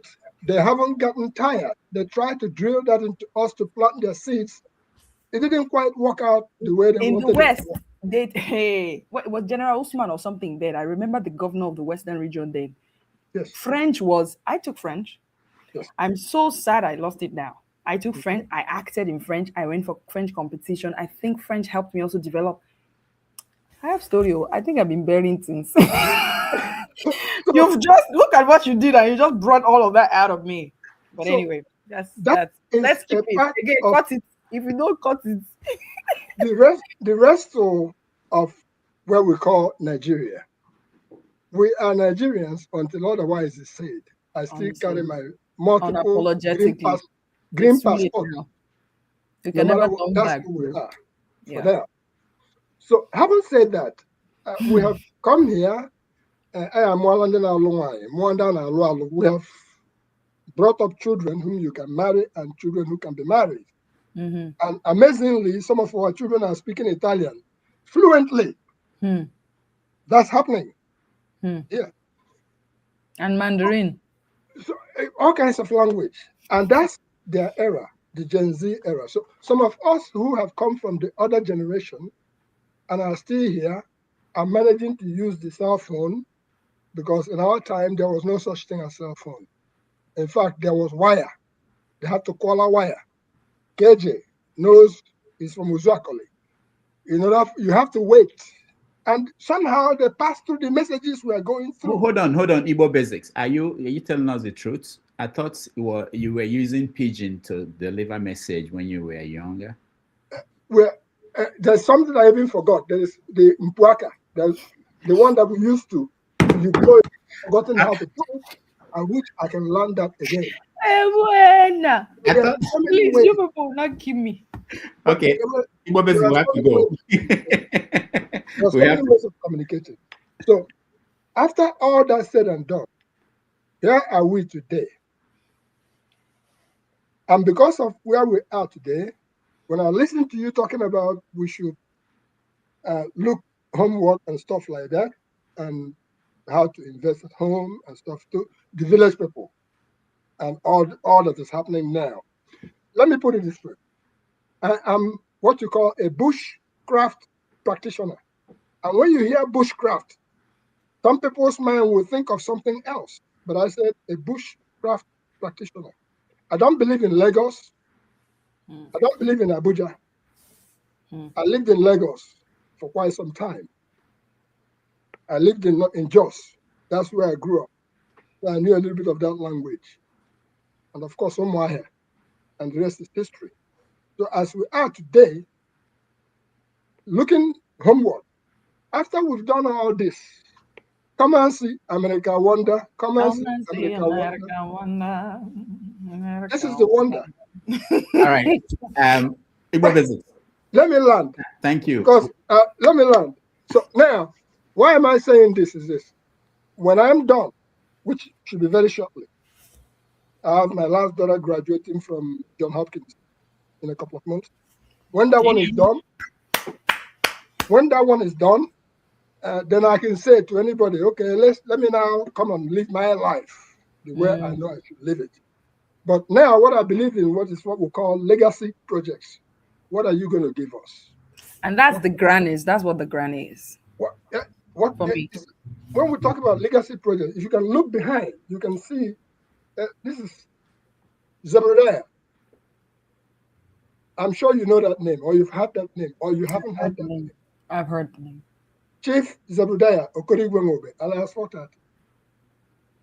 These are some of the people who, as we're still seeing them here, we're taking them for granted. But when they are gone, we will now say, like, is it Odegbami or the guy who the other day in soccer, Nigerian soccer. Henry Nwosu. Yes, Henry Nwosu. He just left the other day, and people are lamenting. But when he was alive, what did nobody paid him attention? What did we do for them? People like Zebediah are giants and can stand anywhere, any test in the world. But right now, Imo, Anambra, Enugu, Ebonyi, the East Central State, from here where he rose, and then up to Dr. Peter Ego, who made them who they became eventually. What am I saying is that this book was more than 40 years in the making, from 1984 to now. But this book, on April 30, it will be up in Amazon. It will be up in Amazon. Zebediah happens to be from Rudolph Okonkwo's village. Yes. So you already have an assignment like that. You okay? Well, what I'm driving at is that homebound as we prepare, just this year, the first thing, we have a project we call Mile 27, the Mile 27 project. We've just employed our first person at Mile 27 project in the village. It's from Enugu State. Mile 27 is a spot which KJ will know that. From Umuahia, if you are going to Anuchukwu, the sea, that place is exactly 27 miles. And if you are going to Umuahia from Abreba, Anuchukwu, or Hafia, you're going to Umuahia through the old Trunk A road. Trunk A, that's what they call it. KJ can't stop. He can't help himself right now. He's dying of laughter. From that spot to Umuahia, it's exactly 27 miles. So there's something unique about the place. But we have a lady who is taking care of the place now. In a few months, by the time the project comes alive, I'm sure Rudolph would like to see what it is, because it's actually a place where we are planting what we call Akukwofo, Oha, and Ontoropa, all those things. A massive scale for future, for posterity. Igbo Basics. So, my dear sister, I think I have had a conversation with you. I will simply say to you that all soldiers never die. All they do is they just fade away. And that's why I said, Rudolph, I have known Rudolph for years now. Before Sahara Reporters, there was Igbo Basics. We had several volumes of Igbo Basics that we were publishing monthly, quarterly, for years.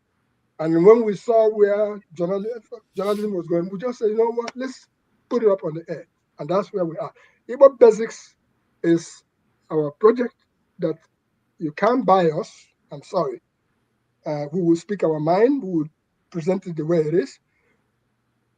We are taking pictures when people didn't have cell phone. In other words, it cost us dearly. So we have from Zik, Nnamdi Azikiwe, through, somebody saw me the other day, he said, are you from Nigeria? I said, yes. I know Anthony Nahoro. That's who he's talking about. I said, yeah, we saw him in New York. We took pictures of him. What am I trying to say to you? we have resources, we have assets that anybody who cares, understand, may reach out, ask for it. And since we are through Rudolph, you don't see us in other places here and there. No, that's not our style at this stage. If you talk to us, talk to Rudolph. Whatever you want, life is too short. Listen, I just got access dollar. to the biggest archive of all times. That's Money, just it. money cannot buy. Money Thank cannot you. buy everything. Thank you The so person much. who was talking to you and said, "Give her $1," the person didn't know who you were, and that's where they were saying, "Give her $1." No, she They knows. She think was just being. in their mentality is either you give her $1. Oh, she's a female. That one will go knock them down. In their mind, that's the first thing they're thinking about. What does it cost? All right. What does it What cost? will it Igbo cost? basics. Okay. We have to go. Sorry, I have to say this. Madam, are you anytime going to be close to Maryland very soon? No. Okay. I was, yeah, I was supposed to be in DC at some point in no longer March. It was supposed to be March, so it has to be after April because I've got a couple of projects coming up in April. Okay. But yeah, I mean, I go back and forth DC, so yeah. Okay. Once you hook up with Rudolph, you hook up with everybody. Yeah, it turns out that way. Please, I got here. Okay. All right. So Thank my you. only question to you Uh-huh. is in the preservation of the past, because we call ourselves a bridge with the past and the future. My only question to you is that with you, when you hear the name Zebediah, Mm-hmm.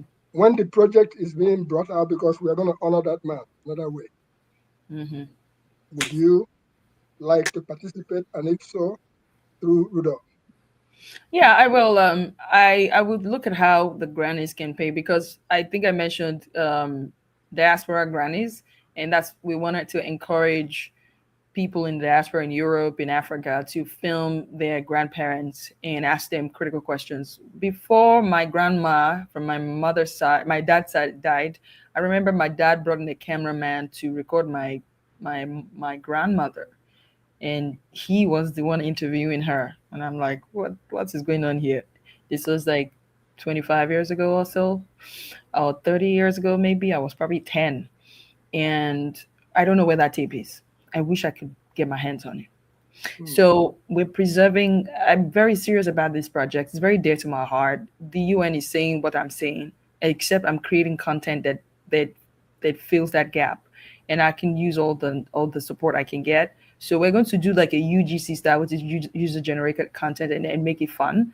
So people will take their cameras, we tell them how to film it, and then I'll feature it on the show. And I know MNN is not a small platform, and as we increase, imagine us getting commissioned by Netflix or HBO to do a series in general about great men who nobody ever talked about, and just film these series with them. They tell their stories. We're getting there. The world is getting more confused, to be honest, and some of these men who are now passing away, men and women who are now passing away, hold the doors of wisdom that everybody's running out of scatter to find. And I always say that the graveyard is a place of so many untold stories. Yeah, because with that, Rudolph, if you may indulge me for one more second. I just hold on. You don't have that one chance to do. Hold on. The show, the Grannies, just is playing on. It's actually Spectrum. premiering in the next 10 minutes, so I gotta put her on the TV. Yeah. So yes, so, if you have cable, and if you don't okay. have cable, please put the link on. Okay, with that, Rudolph was saying, with that, I'll just say that as we travel along, we find out that we have things in common with certain people. Okay. For instance, Michael Jordan. Okay. I just realized that I have something in common with Michael Jordan. And what do I have in common with Michael Jordan? Yes, hold on for a second. North Carolina. Michael Jordan, I saw that when he made a son after 20 years that he never made before, because the boy was on a dying bed, and his girlfriend from before called him on the phone and said, please come. And he went. Check that story out. The commonality there is that I had a son whom I never met for 39 years. And where we met was in North Carolina. And that's a whole story of its own. So these are the things that when I know I have a grandson now also from that young man. So you're a granny. So you're a granny. All right. That's where I That's go. why I'm I going have to take your camera so you can Got touch. it. Don't worry. I Okay. got you. I got you. I got Dr. you. Rudolph, why is Don't worry the about link? it. The link to the broadcast. I Dr. sent it to the Demetrius, chat group. thank No? you so very much No, you for didn't bringing get it. this brilliant young lady to our show. I'm Thank sending you. it to the chat now. Did Okay, I? yeah, send it to the chat, please. Thank you. Yes. Can you That's- see it? It's already there. Oh, I Okay. can send it to your WhatsApp too. Send Let's it see. to private. Okay, yeah, I've seen it. I will share it. Again, thank you so much, everybody that joined us. Yeah, Shewa, thank you so much. It's wonderful Ooh, to. Rudolph there. We said 90 minutes just to bring you Whoa, in. as in, But yeah. then It feels like 90 years right now. we make sure But that no, I had a fun we conversation. keep our guests for 3 hours. But thank you so much. We appreciate you. Thank you so plenty. Next level of the project, come back and we will talk. Absolutely. Yeah. Okay. And reach out, please. Of course, Rudolph knows how to get me. If there's any way you want to support and partner and things like that, we would, mention you on the show and things like that. So yeah. And Mr. Rudolph, if she's coming the next time, I hope, Shewa, you'll be ready to share the balance of the 6 personal principles. You told us only one. Oh, you wanted me to give 6? You wanted me to give 6? Well, no, I think you have to go. But I'm sure when next you come, it's Okay. better when All we right. do it in piecemeal. We would value it. Okay. All right. Thank you. Thank you so much, everybody. Thank you for having me. I really am grateful. Have a great, great, great weekend. Oh, great week ahead. Yeah, thank you, Shewa, and Right. I will talk to you guys.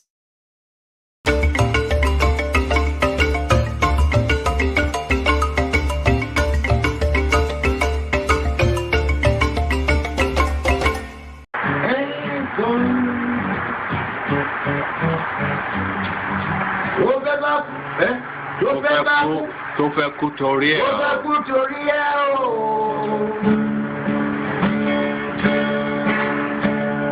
Ọwọ́ ẹni ló ti ṣàánú kọ́.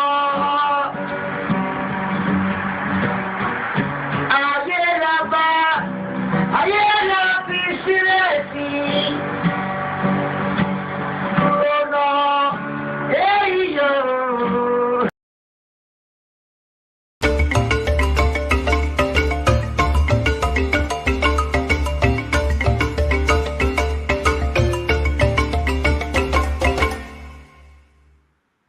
Okay, I hope you all enjoyed our conversation with Adesewa Josh, whose new podcast, The Grannies, just premiered on cable today.